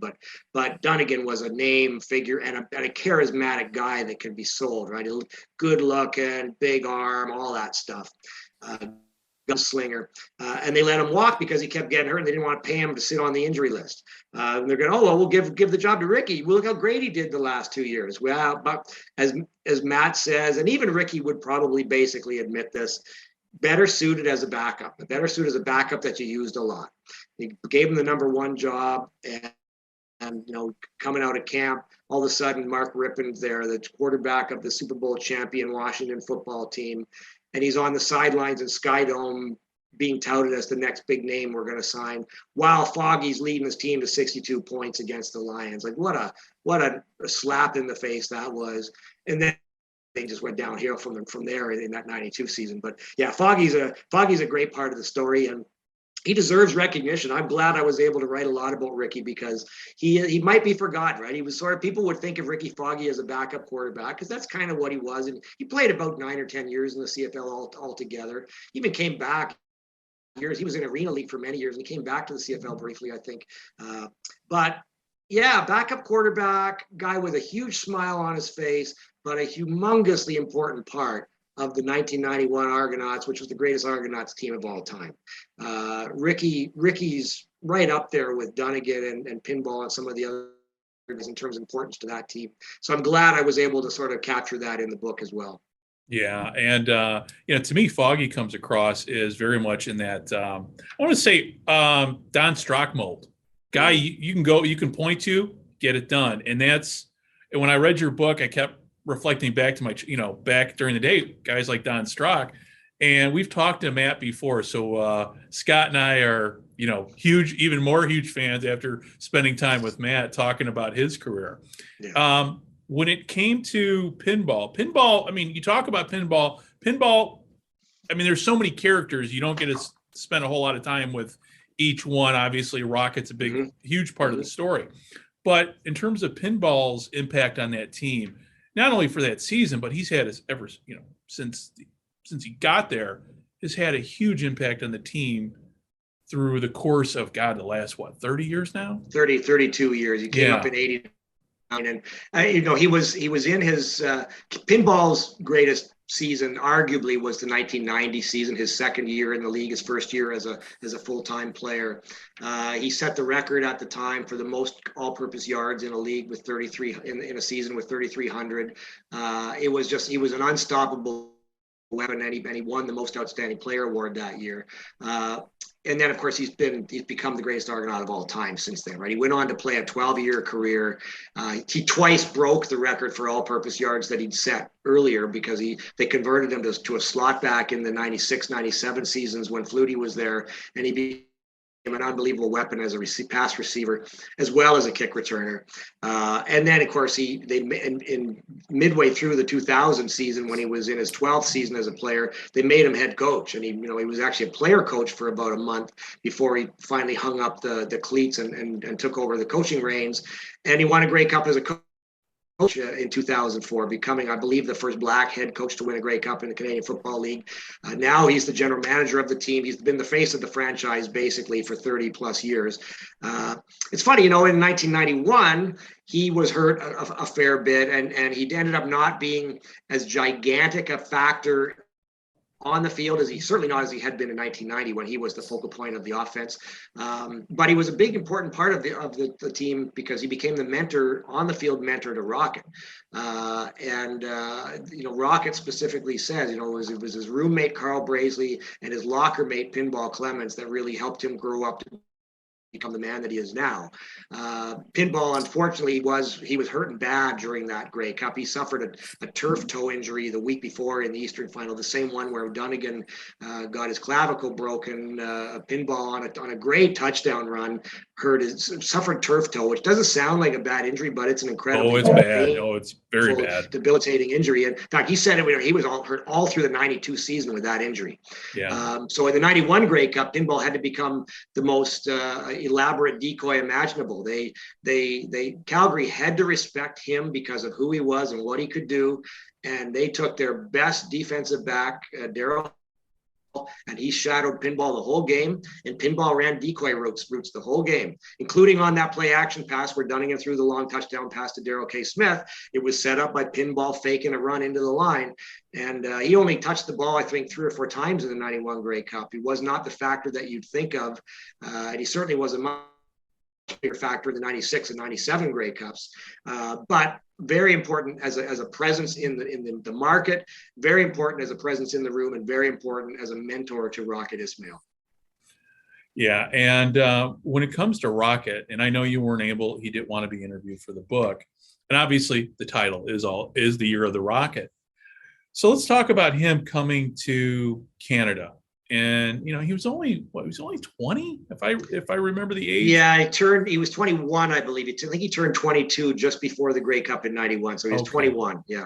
So you got a young kid coming up north after standout career at Notre Dame, and all these expectations are put on him as this not only savior of the franchise but savior of the league. Did he kind of know that's what was going to be expected of him at the outset, or it just seems to me, he didn't have enough people down here, I guess, saying, hey, this is what's going to be expected of you. Maybe I'm wrong in that. Yeah, that's a great question, Greg, because there's no doubt in my mind, based on all the research I did, all the interviews I did, and everything I read and watched about this, that the organization itself did not do its full due diligence on whether Rocket had the right mentality to be what they wanted him to be. They wanted to be the Wayne Gretzky of Canadian football, the biggest star, the biggest attraction, the front person, the spokesperson, the savior of the league, as you described it. And it was not his personality was not suited for that. And they did not find that out. The organization did not find that out until he was already on the team. He was in camp. He was, in fact, it was even during training camp that they were starting to see, oh, holy crap, he's not big in all this interaction with the press. He may not have been properly served by his Team Rocket, as they were called, because he had a whole raft of agents and advisors and so on. But at the same time, they're offering to pay you way more than he would have been paid if he had been the #1 draft pick in the NFL, which he was touted as being. They ended up being Russell Maryland, who got picked by the Cowboys, and I think Russell Maryland got paid $8 million over 5 years. Well, Rocket got paid $9 million over 2 years. And it would have been 18 over 4 had he stayed for the last 2 years of the contract. So how could you turn that down? The fact is, Rocket, I think he is, and he was a really lovable, gregarious guy in many ways. He's got a great smile, and he's a fun person to be around, but he didn't want to do it publicly. He's happy to do it in the locker room and with his friends, but he wasn't happy to do it in front of the cameras. And for better or worse, they didn't find that out until they were in, like they're locked into him. He did, to his credit, he performed on the field, particularly in '91. He lived up to his money. But the thing is, his money wasn't being paid for on the field, right? They needed him to help them win the Grey Cup, but his CFL playing contract was $110,000. His sponsorship and promotion contract was $4.5 million. So they needed that was the reason he was up here. It wasn't because he was going to give the Argos another weapon. Sure, that was nice, and that last weapon became a hugely important weapon for the team as they got deeper into that season. But yeah, he I don't think he knew what he was in for. I think he probably thought it'll just be like Notre Dame. I'll be sheltered, I'll be shielded, I'll play on the field, I'll become good friends with my teammates, I'll be a good team man. I'll defer to the stars like Dunnigan and Pinball and DK, and everything will be fine. But you know what? $4.5 million, which in those days was gigantic money. You got to do more than defer to those guys and tell journalists to go talk to Pinball. You gotta be out front all the time. And so that was a problem. And it's one of the reasons the year of the Rocket. I mean, the whole Rocket, everything revolved around the Rocket to some extent that year, on the field and off the field. And the off the field stuff is the part that is just kind of astonishing in some ways. The fact that it happened the way it did. You almost wouldn't believe it. There's a quote I think on the book from Stephen Brunt, like, if this was a Hollywood script, you believe it. And it's kind of true. Like, it just seems just incredible to think that this all could have happened, that they could have given that much money to that kid and nobody thought to, like, let's give him some psychological tests, or let's test him out and see how he is handling the press. It didn't dawn on them until too late. And it struck me just in reading, just talking about when he was off the field, there was a bit of loneliness on his part, and that's kind of what came out. It's like, I mean, and obviously Rocket Ismail has always been a good player. I mean, there's no, I guess, for lack of a better term, there's never been any scandal associated with him. Yeah. Good kid, but just lonely in a different place. So yeah, absolutely. I mean, he was 21, as you said, and that was a team of 30 something guys, right? With wives and kids, and some of them had other jobs even during the season. And he was really kind of on his own. He was plunked down into an expensive condominium in downtown Toronto, back before Toronto became overrun with expensive condominiums. And he was not, he didn't really have anybody to hang out with. I mean, the guys, after practice, the guys would go home to their kids. Some guys partied, but he wasn't a partier, so he wasn't inclined to didn't want to go to bars because he was afraid he was going to be mobbed, because he probably would have been. He was a big face around the town. So we basically went between Sky Dome and 3 blocks away into his condo and didn't do much else. And he had, sit there and watch TV or play video games in his condo. There's this unbelievable scene in the book when the camera crew that was following the Argos around for a documentary that year went up to his condo to film him watching a Notre Dame game, and it's bleak. Like, it's just him and this young guy who might have been a 12 or 15-year-old kid that he'd befriended because he didn't really know anybody his own age. And he's just watching this game on TV, and then as the filmmaker told me, after the filming was done, Rocket kind of wanted the two that were up there to sort of hang out with him, and they're like, well, that's kind of weird. Like, he wants us to stay, right? And he was lonely. He absolutely was. His mom was in Wilkes-Barre, Pennsylvania. His brother, the second brother was at Syracuse University. The third brother, I think, was still in high school in Wilkes-Barre. So he had no relatives. He made, Carl Brazee was a great mentor for road games, but Carl had a family, and Carl lived at a home somewhere in the Toronto area. He wasn't going to hang out with Rocket every day. Pinball had other stuff to do. There was only one other guy on that team that was 21 years old, JP Esquerdo, who was a Canadian running back / slot back out of the University of Calgary. The two had virtually nothing in common other than their age. I mean, JP Esquerdo was making $30,000. Rocket was making $4.5 million. And JP, came out of a hard scrabble environment in Western Canada. Rocket came out of Notre Dame, small town before that in Wilkes-Barre. But so yeah, he was a lonely guy. I mean, I hoped that in the book it would capture. You're right, Greg. He didn't speak to me about, he wouldn't be interviewed, and that's too bad, because I would have liked to have heard his view on everything now that 30 years have passed. But I wanted to make sure that it was a well-rounded picture to show that this wasn't a bad dude. This was a guy who had an unbelievable amount of pressure thrust upon him, and many people would not have responded properly. There aren't that many Wayne Gretzkys, as Gretzky's dad said to Bruce McNall. There's only one Wayne Gretzky. Gretzky was used to dealing with the press. He was 11 years old, and by the time he bought the team along with McNall and Candy, he was in his 30s, and he could handle that stuff no problem. Rock had been at a small town in Pennsylvania. Then he went to Notre Dame, where he was really well insulated and protected. He did have to talk to the press from time to time, as I learned, and it comes out in the book. But he really didn't have a whole lot of hassles at Notre Dame. Not the kind you have when you're the savior of an entire football league, right? Yeah, there's a huge difference between the South Bend media and the media of an entire country. Yeah, absolutely. And Notre Dame is this massively successful institution that was successful before Rocket got there.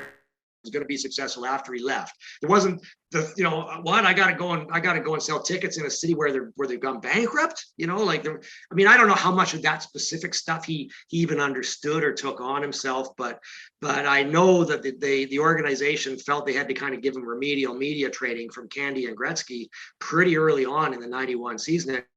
He basically said, guys, it's not that I don't want to do it. I just don't know how. I've never done it, which, as it turned out, was not quite true. But it was true that he didn't like doing it and was really not interested in doing it.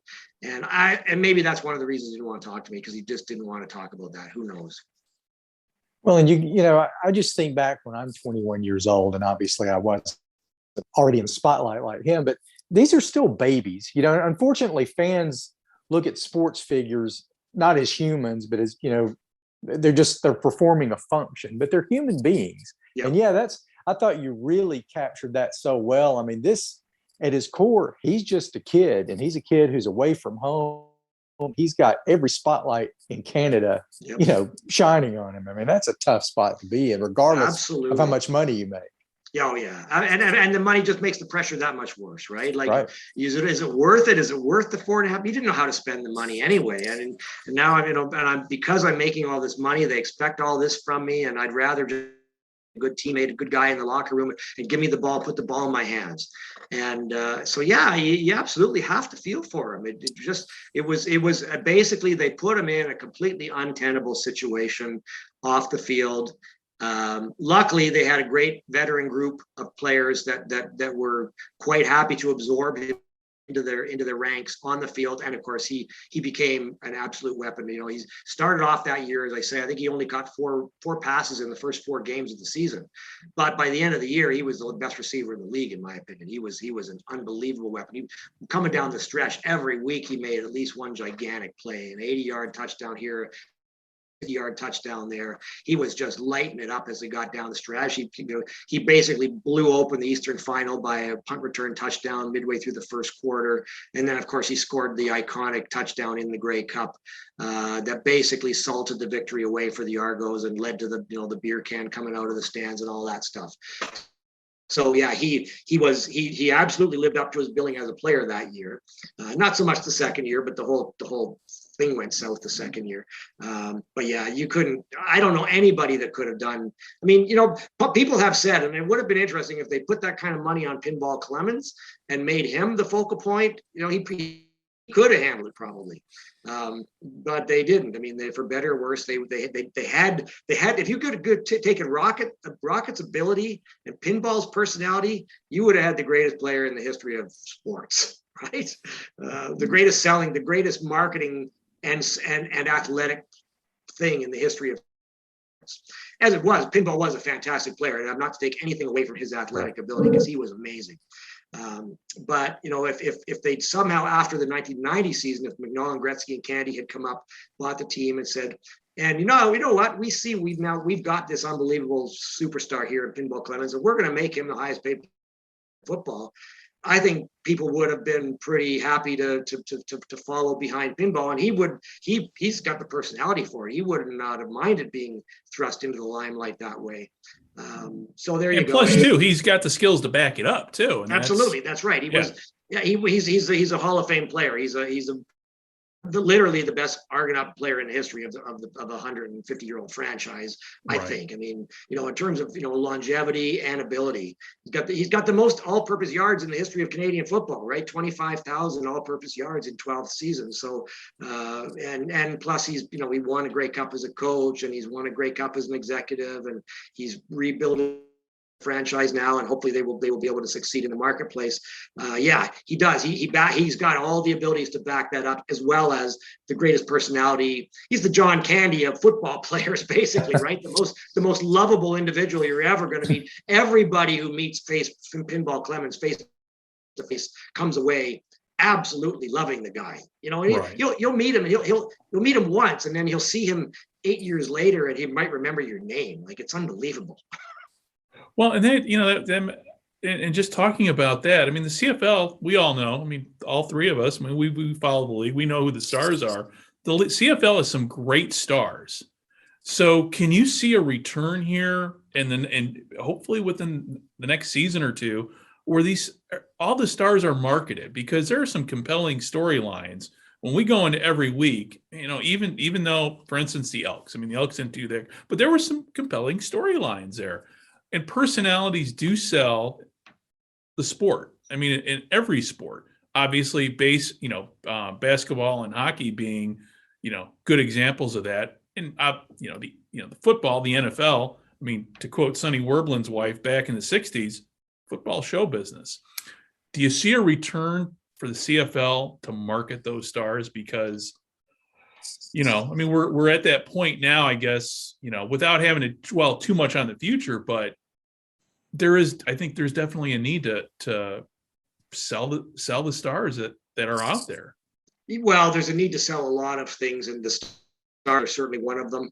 Part of the problem that the league faces is that they've created this situation where almost every veteran signs a 1-year contract. So there's massive free agency every year. So you never know who's going to be on your team from year to year. You get a big name player. Next year, he might be on your rivals. So that's a problem. I mean, there's also the sad reality that because it's not a high-paying league, some people, and particularly, I think it's fair to say in the Toronto market, look down upon it as rinky-dink. It's not. It's the NFL's paying Pat Mahomes $50 million, and he's on TV every week, and the games are incredibly well produced and entertaining spectacles. And the Argos are paying, you know, their top paid players making $150,000 or something, and a lot of people are making less than people in the stands are making. So it's hard to kind of build that into stardom. I think is the veneer of stardom, right? How do you make it showbiz when guys have to go and get jobs in the off season so that they can afford to play in the CFL? And there's a lot of problems around the league that are beyond the lack of marketing the stars. I actually, you know, we can go here or not. I don't. Let's sidetrack the discussion, but I'm worried that the league has lost its entertainment value. The product itself is not as entertaining as it used to be, and I think that's a huge problem. The entertainment value of the NFL right now is higher than the CFL, and I would have never believed I would have said that for almost my entire 4 years on earth. The CFL has changed rules, has changed roster sizes, and the net result of all of this has been that we don't get as much action as we used to get. We don't get as many plays in each game. We don't get as many big plays. All the teams are built to stop the offense. It's all about the defense. It's all about loading up all your big American stars on defense. And it's lost what it was. You know, when I look back at those 90, and I watched a lot of games from 1990 and 91 because of the book. Obviously, I've got them all, and I watched a lot of them. I built highlight packages and did a whole lot of stuff. And I mean, man, you were seeing way more entertaining spectacles back then than you are now. And a lot of that is because the roster sizes have gotten bigger and the clock rules have gotten stupider. So to me, the league's got to take drastic steps to make it more entertaining than it is now, and ideally make it more entertaining than the NFL is, so you can hopefully win back some younger people that might get swept up if it was really a jazzed up product. That's one of the reasons I was in favor of let's talk to the XFL. Let's think about a way to kind of make this thing work on both sides of the border, because I believe that you could have some jazzy rules and radical changes to how the clock is run and things like that.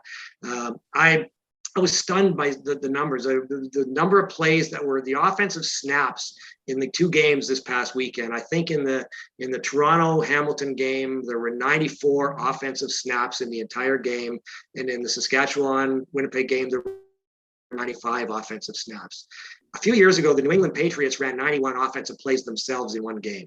In 1990, the Argos ran 92 plays in one game. Now both teams combined are running 90 plays in the game. I don't go to games to watch referees standing around waiting with his arm up in the air before he starts the play clock, and then 20 seconds fritter off while substitutions happen.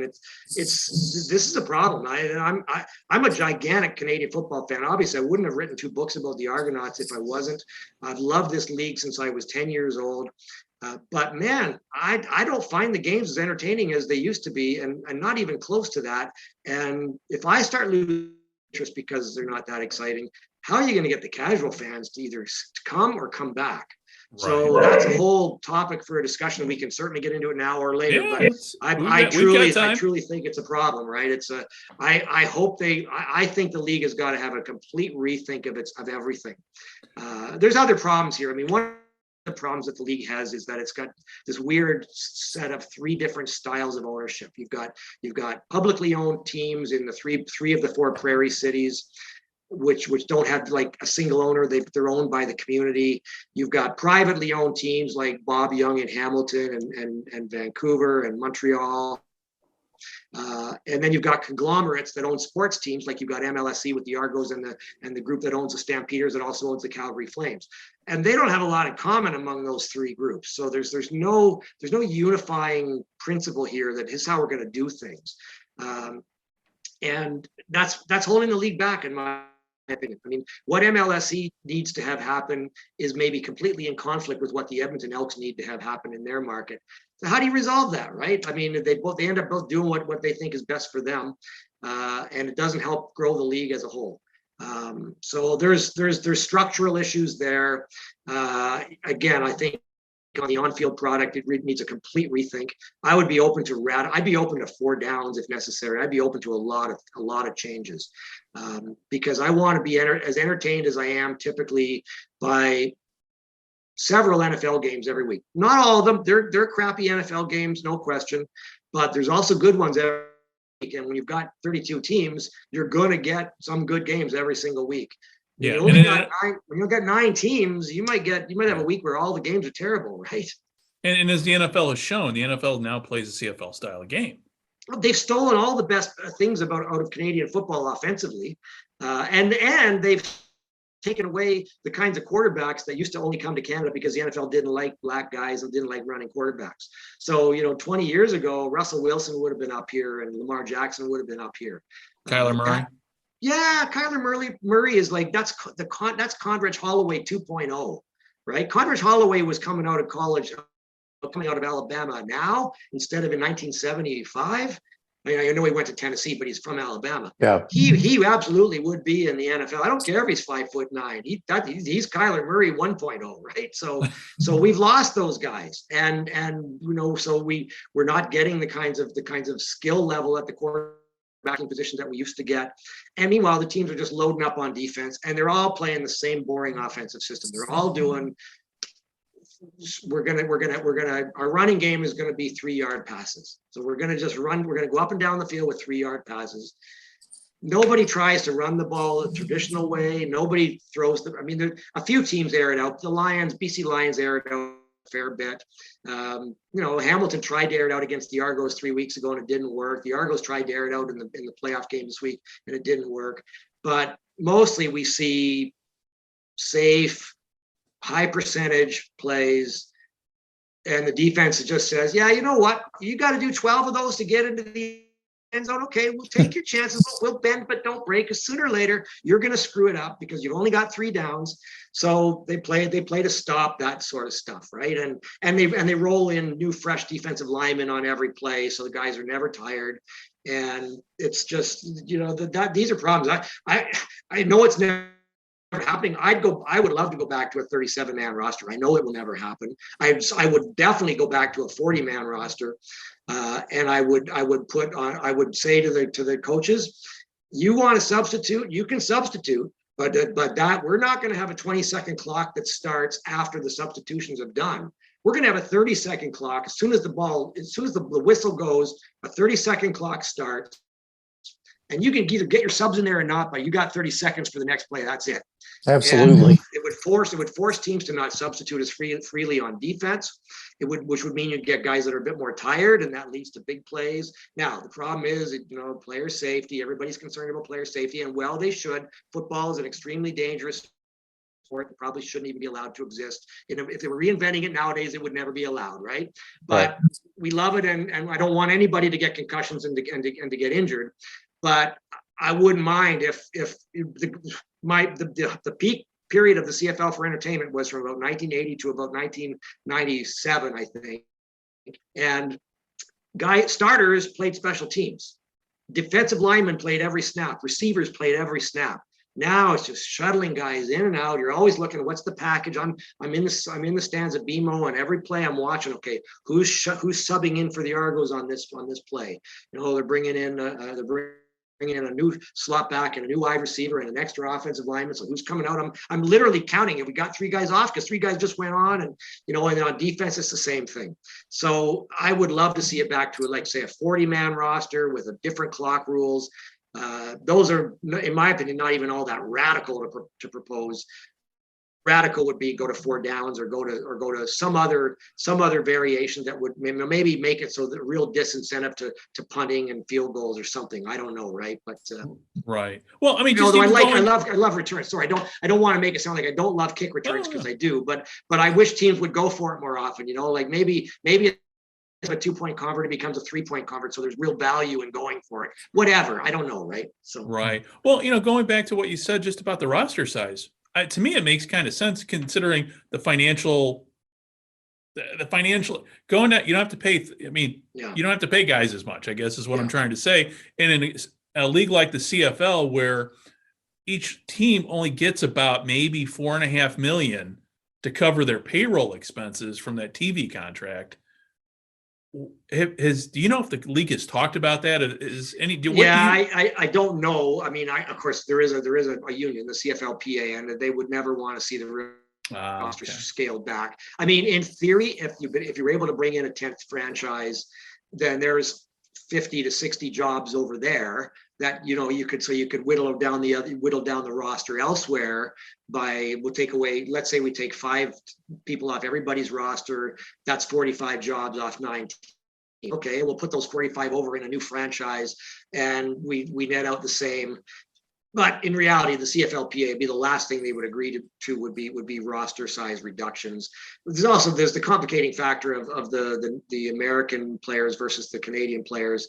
There's a mandate, of course, to have X number of Canadians on the roster, which as a Canadian, I'm happy that there's lots of Canadians playing Canadian football, but they're in limited supply. Really good quality Canadian football players are in far more limited supply than really good quality American football players, because we're only 1/10 the size of the United States. And so when you're going to have 22 Canadians on a roster and 21 Americans, those Canadians, some of them can command a pretty big buck.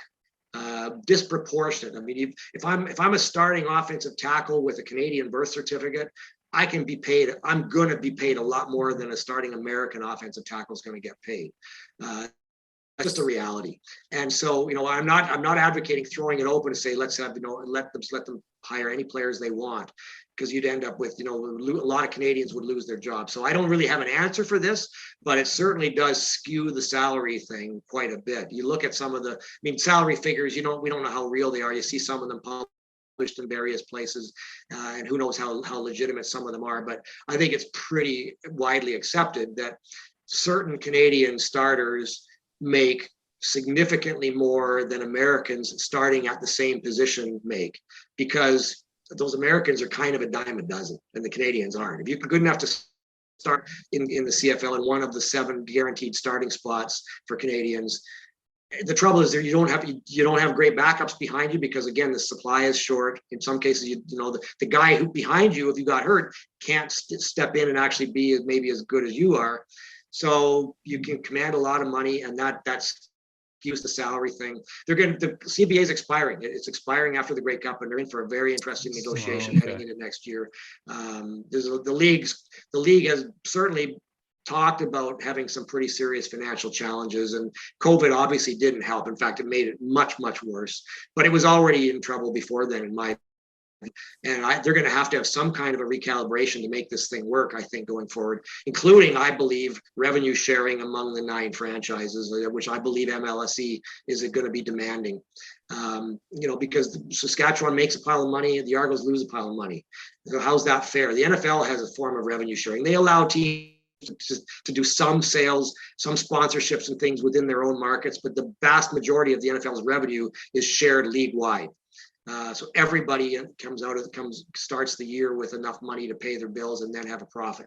I don't know if they could do that in the CFL, but maybe they could at least everybody could have enough so that they don't start your $10 million in the hole like maybe the Argos do. I don't know, right?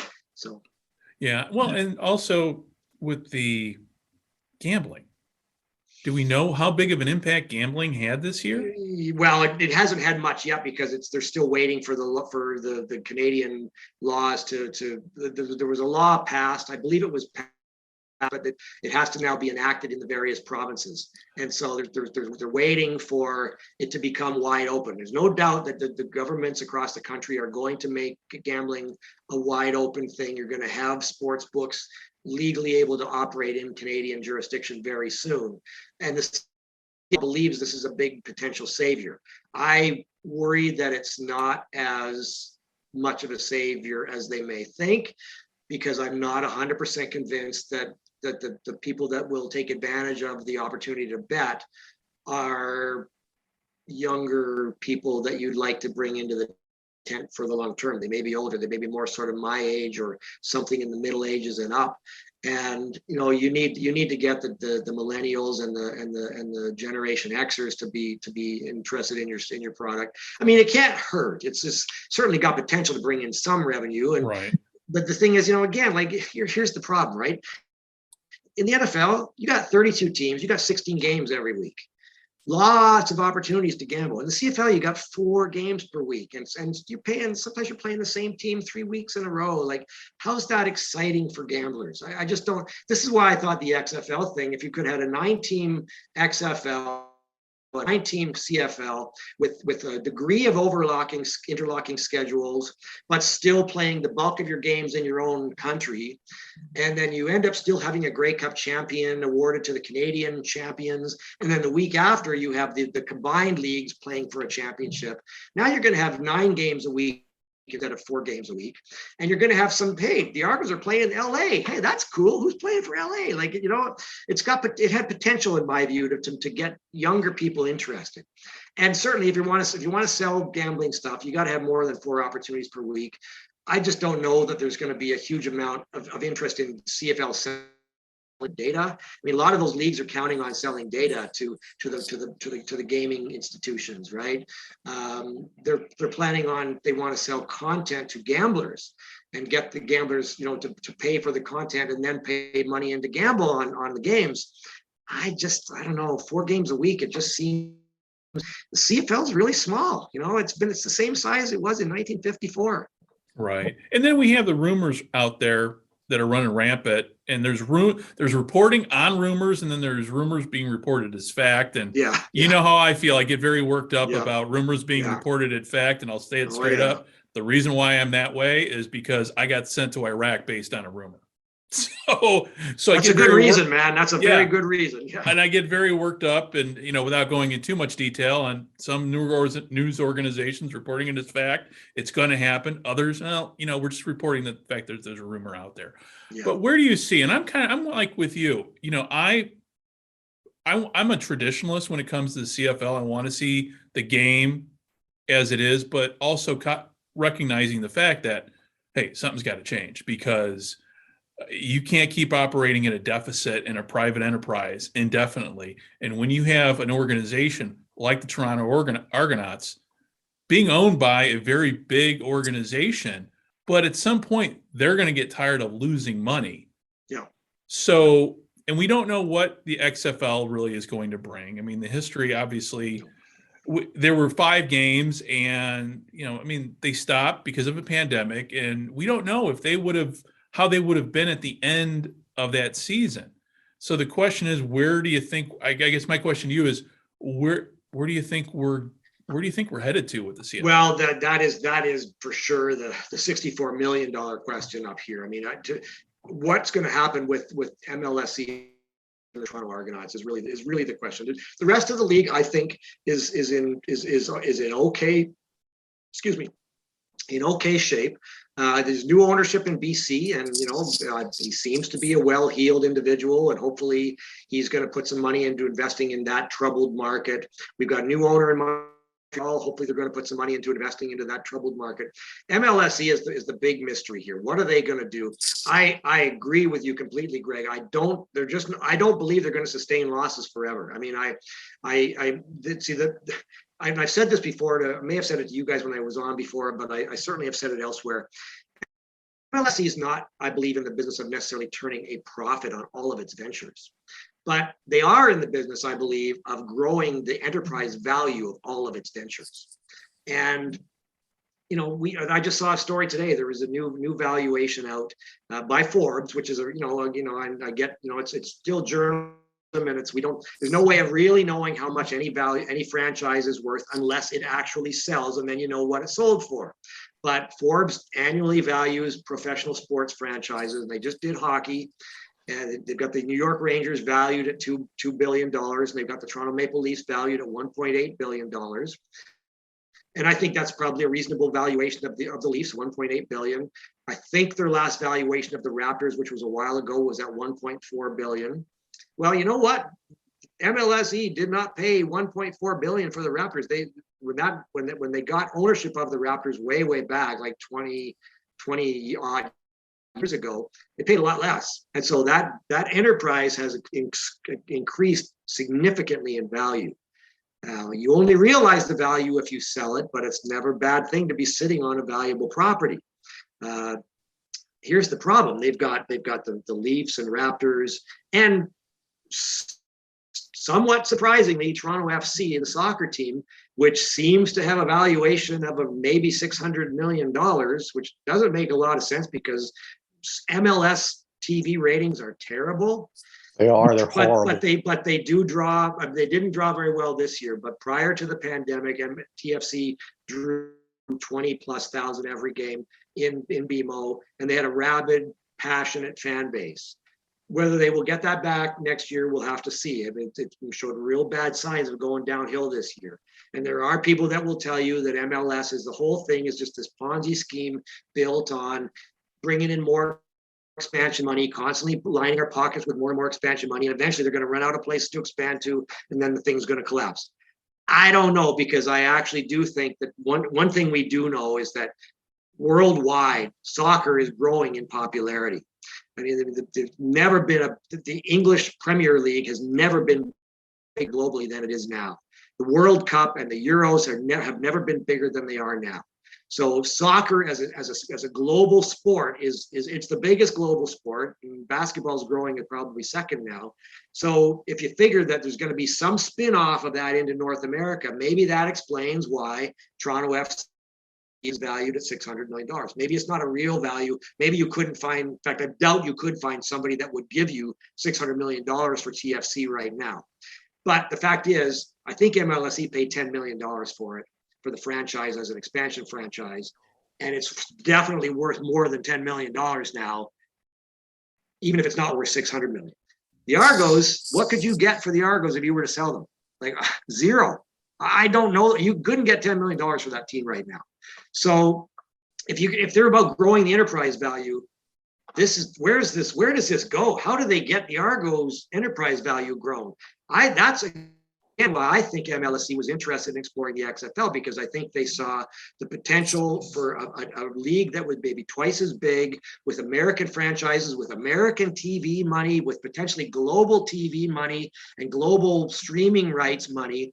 If you did this the smart, right way, it's not going to be as big as the NFL, but it wouldn't be going up against the NFL. It would start the week after the NFL is finished. You play spring and summer football. You get 52 weeks a year for people to gamble and to pay streaming fees and to get excited about the games. I think that's why they were pushing for it. I mean, I don't know for a fact that they were, but I believe they were. And what I don't know is, were they pushing for it hard enough that they might walk away from the CFL and say, we're going in with you guys? Probably not yet, but the XFL is not starting until 2023. Maybe sometime in 2022, we're going to hear MLSE say, we're going to take a franchise in the XFL. We're not killing the Argos, but we're going to take a franchise in the XFL as well. Or they might say we're killing the Argos. I hope not. That would be the worst scenario possible. But I don't know that they're going to stay alive. This just can't continue the way it is. Arguably, they haven't done enough to sell the product, but I'm not sure anything they could do would work. And they have done more than they've been given credit for doing. So right. Well, and you're talking about them just, hey, well, we're going to put a team in Toronto. It's not going to be called the Argos. Going to put another team. I mean, to me, that actually makes the most sense to maybe test run it, market it. Well, I'd actually make it the Argos. I'd make them two different Argos: the XFL Argos and the CFL. Keep the colors, it's 150 years of tradition. I think there's value in that. Right. I think the XFL, one of the things the XFL would have liked about a merger or a whatever you'd want to call it, maybe merger's the wrong word, was the fact that they could have been associated with a brand that had been around for 150 years. Right. So to me, it's, again, I think that could work. The challenge is, are people going to buy tickets for both? Are you going to attract a completely different audience for the XFL? Maybe you would. Maybe you get all the young kids. But what does that do to your ticket sales for the CFL team? I don't know. Like, to me, it has to be done in a way. If you're going to do that, you got to do it in a way that you're going to put a hell of a lot of effort into both. I still think I'm the only guy in the world I think that thinks it, but I still think a merger was the answer.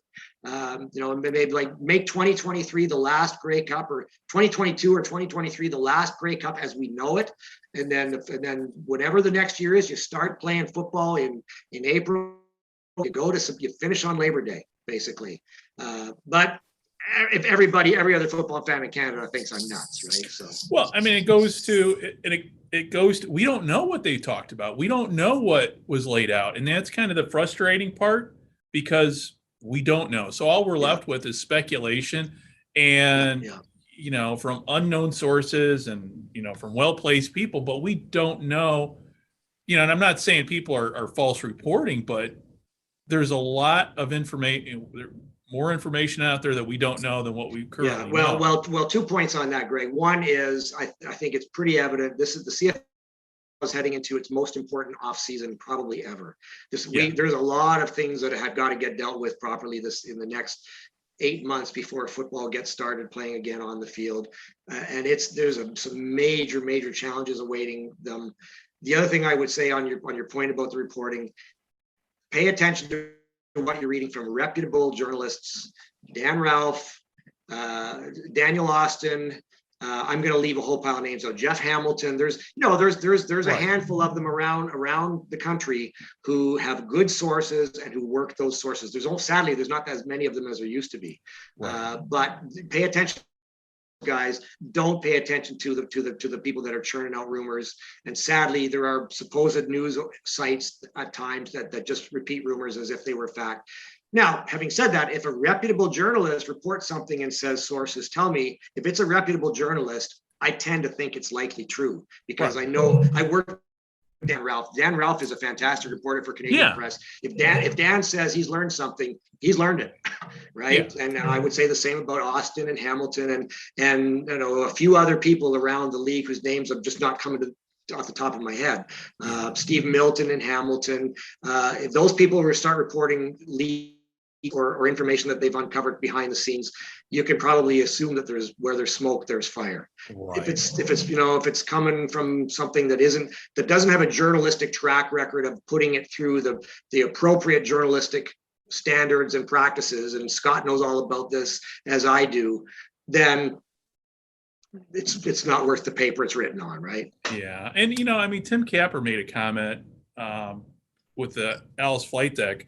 I can't remember if he said it on a pod, but anyway, he said, for those who are great, CFL fans who were excited the season's starting, don't think the problems are behind us with the start of the new season.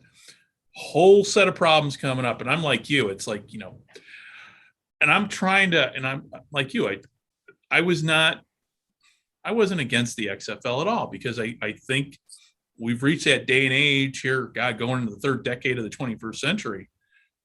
Things have to change, because if things don't change, things aren't going to survive. Well, the trend lines are really bad. I mean, right, I saw a stat on Twitter this past week. And I'm pretty sure if I didn't actually verify, I didn't go back and look, but it came from somebody who I think would have looked it up and would have been legitimate. I think attendance in the CFL has fallen year over year, every year since 2012. And in every market, it's fallen year over year, almost every year, except for, I think, 3 times when it blipped up, once in Toronto, once in Vancouver, and once somewhere else. Yeah. So like, the attendance has been declining, man, for a decade, and TV ratings are not going in the right direction. And, obviously COVID really hurts everything, but Argos had 6,000, 8,000 fans in that building a few times. Montreal had some games like that. Ottawa had some games like that. Edmonton had games with like 20,000, and they always used to get $35,000 without even trying. The 35,000 people, I mean. So yeah, there are serious problems for this league. Everybody would have had red ink this year. And that's with only paying players $5.5 million combined. So what do you do next year? Do you take the salary cap back to $3 million and tell everybody you're going to play for half or buy? Like, I don't know. I'm sure that would solve the problem, frankly, and it would damage the brand equity. People would look like, oh, now it's gone semi-pro. So I don't know. They do have serious problems. And that's where I thought the XFL thing at least had potential to be creative, new thinking that might lead us somewhere that's worth a try. Because I said from the beginning of the XFL talks, I said, I want to be able to go and watch football in Toronto.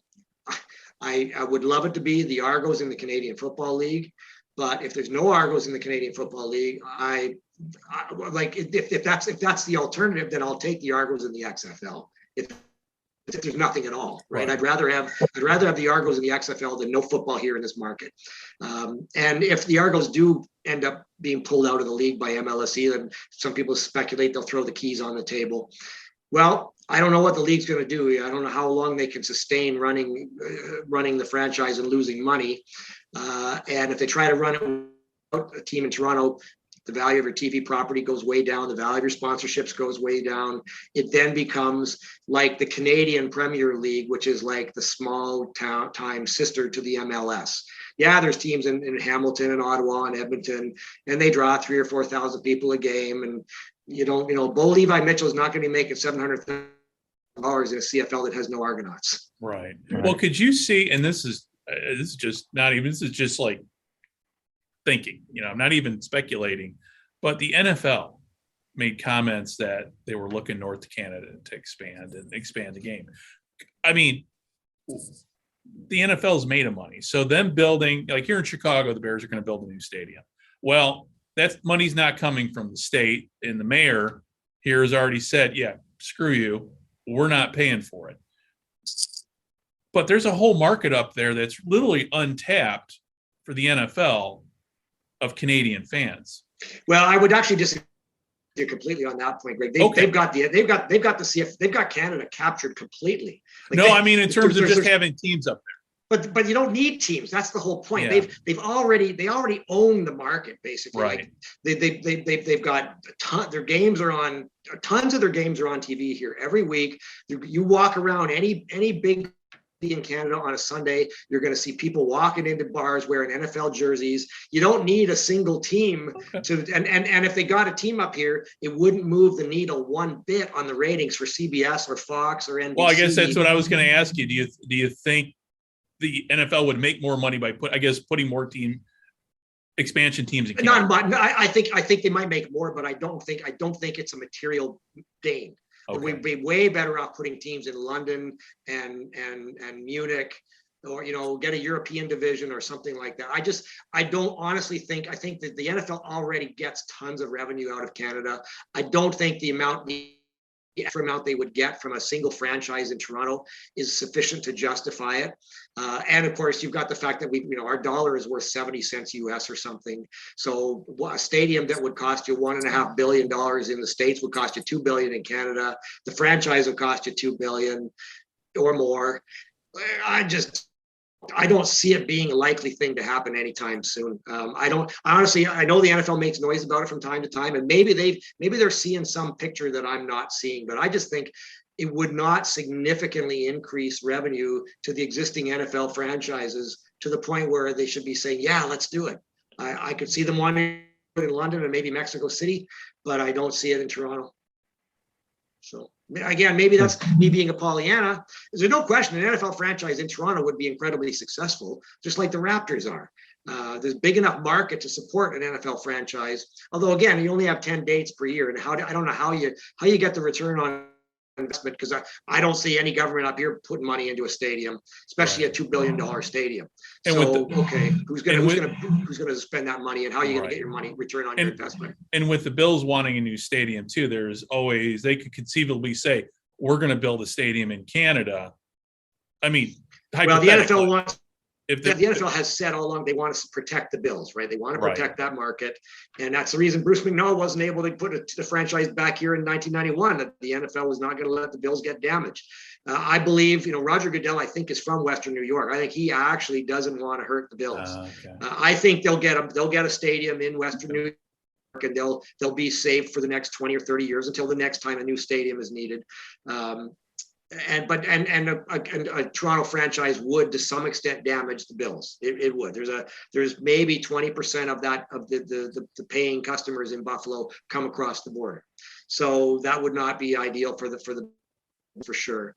Again, another reason why I think it's a tough sell. I think it's handy for the NFL to throw Toronto out as speculation. It makes cities like Chicago think, oh my God, could the Bears move? I mean, I'm not suggesting that anybody's thinking the Bears are going to move to Toronto, but if it was Jacksonville, they would be worried about the Jaguars moving to Toronto, right? So, and they might say, well, sure, we'll give you a new stadium. So it's been a handy tool for the NFL over the years. But I just have a hard time seeing how it generates enough revenue to be justified. They are a big TV contract now. I mean, the Bell Media, which partly owns the Argonauts, has the exclusive NFL rights up here, and they put up every week. They have games. They have 2 games at 1 or 2 at 4. Actually, they have multiple because they play them in different regions. So they get at 1 o'clock. I can usually watch at least 3 games. 4 o'clock, I can usually watch at least 2 games. Some weeks I can watch 4 or 5 games, and it's all through Bell's contract to show games in Canada. So, Scott, I've been dominating. You can jump in. Oh no, Scott, I defer the next question to you. No, you've asked all of them. I'm good. Well, I'm glad you were a Dunnigan fan back with the Birmingham franchise. I think that's a very interesting season, and it's fun to watch those games. They're very entertaining. They really are. It's a whole lot better than the 17-12 games we've gotten this year. Yep. Yep. It was, no, if you were new to the CFL, this was not the season to really sink your teeth into, because it was, I wouldn't say the games were hard, but they were just not what, if you're a CFL fan, it's like, wait a minute, it's 3-0. And you're like, what? I would rush home and get questions it's what the NFL used to be like in the 70s, right? Like this 6-3 at halftime, and in the CFL in the 80s and 90s, it might have been 31-28 at halftime. And it's not all about scoring. I like defense as much as I like offense, but right now the league is designed to be all about defense, and we don't have as many chances for offense to happen because they don't let as many plays run as they used to. So anyway, that's just rehashing the old argument. So. Well, hey, before we let you go, what do you got? Are you working on anything next, and where can people find you? Not working on anything yet. I don't know what I'm going to do next. I may or may not have a book or two in me still, but I got a few ideas kind of percolating, but I'm not sure that they're sellable. And actually, I'm kind of waiting to see what happens with Canadian football over the next year. If it really takes a drastic change, then that might warrant a deeper dive. Where they can find me, well, I'm on Twitter at PXW13. The book is for sale anywhere you can buy books in the States. Of course, you probably won't find it too often in a Barnes and Noble's location, but they will order them for you, and you can get it in your local Barnes and Noble. Of course, you can get it on Amazon. You can buy it through Sutherland House, which is the publishing company up in Canada. I don't know if they ship free to the States. They might. I know they ship free within Canada. But we had a big screw up on Amazon that held it up for a couple of months. Yeah, I know. From getting released to people, and that was really annoying, but it's been the backlog has been cleared. So the good news is if you order it now, you should be able to get it before Christmas. And anybody that wants to buy it, I'd be happy to have you buy it. I don't think I'm going to make the bestsellers list, but I'm happy to report that it is supposedly in the printing, and anybody that's read it that I've heard from seems to have really enjoyed it. I appreciate your kind words about it, and we'll just keep plugging along, and maybe there'll be another one down the road. Who knows? Yeah, well, I hope so. No, go ahead. Oh, go ahead, Scott. I'm sorry. No, I'm just saying. Yeah, it was. I'm glad I bought it. It's just a fantastic book, and I'm so glad you wrote it. I'm so glad it's out there in the world. Well, thank you so much. It was a lot of work, right? 4.5 years. And there were times I wondered if I could ever figure out how to piece it all together, because it was so complex and so many elements and angles. But in the end, I think it came together fairly well. I had to take some good stuff out. I mean, it ended up being 80,000 words, and I turned in a manuscript of 100,000, and I agreed with the cuts that were made. They did make sense, but there were some pretty good stories in there that I had to take out, and so I kind of regret that a little bit. There may be, by the way, I should say there may be a chapter that I pulled completely. I've adapted it, and I think it might get published sometime in the next 2 weeks up here in Canada. And if it does, I will be putting links onto Twitter. It's a pretty cool chapter. It didn't really fit into the book, but it's a pretty cool chapter that a certain segment of the fan base, particularly those who collect stuff, would find pretty interesting, I think. So. Oh, really? Oh, wow. Stay tuned for that. Oh, looking forward to that. And in the meantime, I'll keep making my John Candy memes for you too, and please do. We'll definitely keep kicking those out. Actually, yeah, maybe somebody else. Hopefully, a Hollywood producer will see them and decide it's a movie, right? So, well, you know what, your book is worthy of a movie. I mean, I know you got the Kurt Warner movie coming out here pretty soon, but yeah, this book reads like a movie in many ways. I mean, and you could even go from comedy to drama, everywhere in between. And the only question is who would play John Candy, and that's, I guess. Well, I'm open to suggestions on that, because I'm actually trying to sort of think about if they ever were to do it, how would you cast it? If you've got any ideas, the one name that I came up with was is it Eric Stone Church, the guy from Modern Family? Oh yeah, from Modern Family. My wife came up with that one. I thought, yeah, that's a good idea. So very good idea. Yeah, that is a good one. Yeah, it needs to be somebody big but funny and jovial and lovable, right? And to capture that spirit too. Right. There you go. I mean, and that's the thing with John Candy.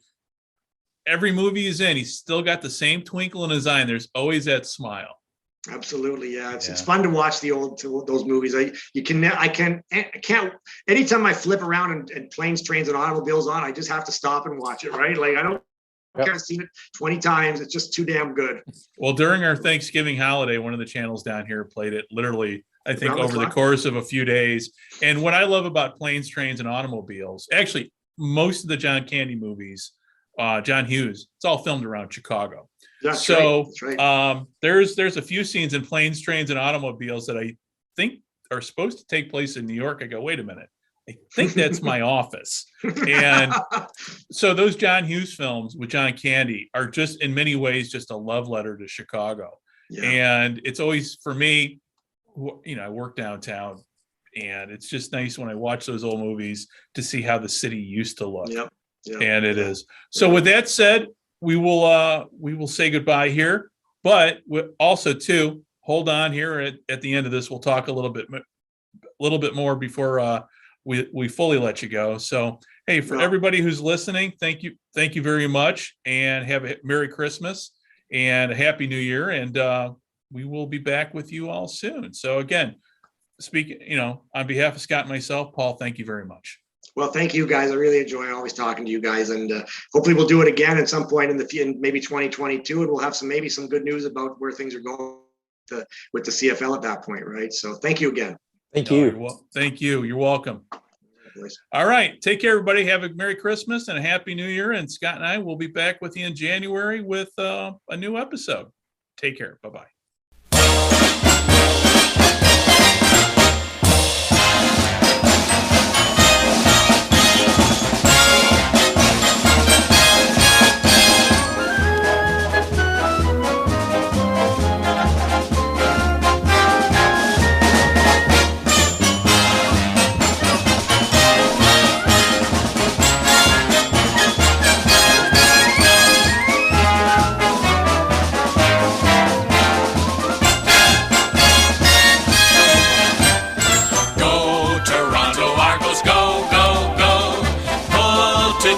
Fight the foe, scoring touchdowns for the blue on blue. The Argos will win for you. Full of fight and courage, you can't stop. They pile up the points until they reach the top. Pull together till the Grey Cups won. Go Argos, go, go, go.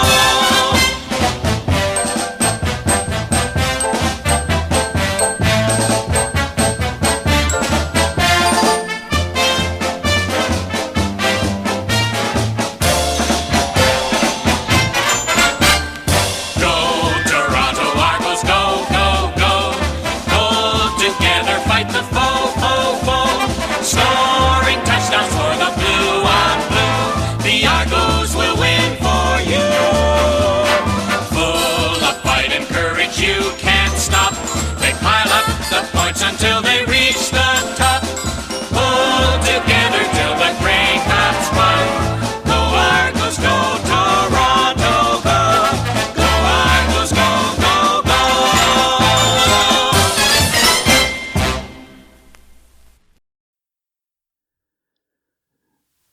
This podcast is part of the Sports History Network, your headquarters for the yesteryear of your favorite sport. You can learn more at sportshistorynetwork.com.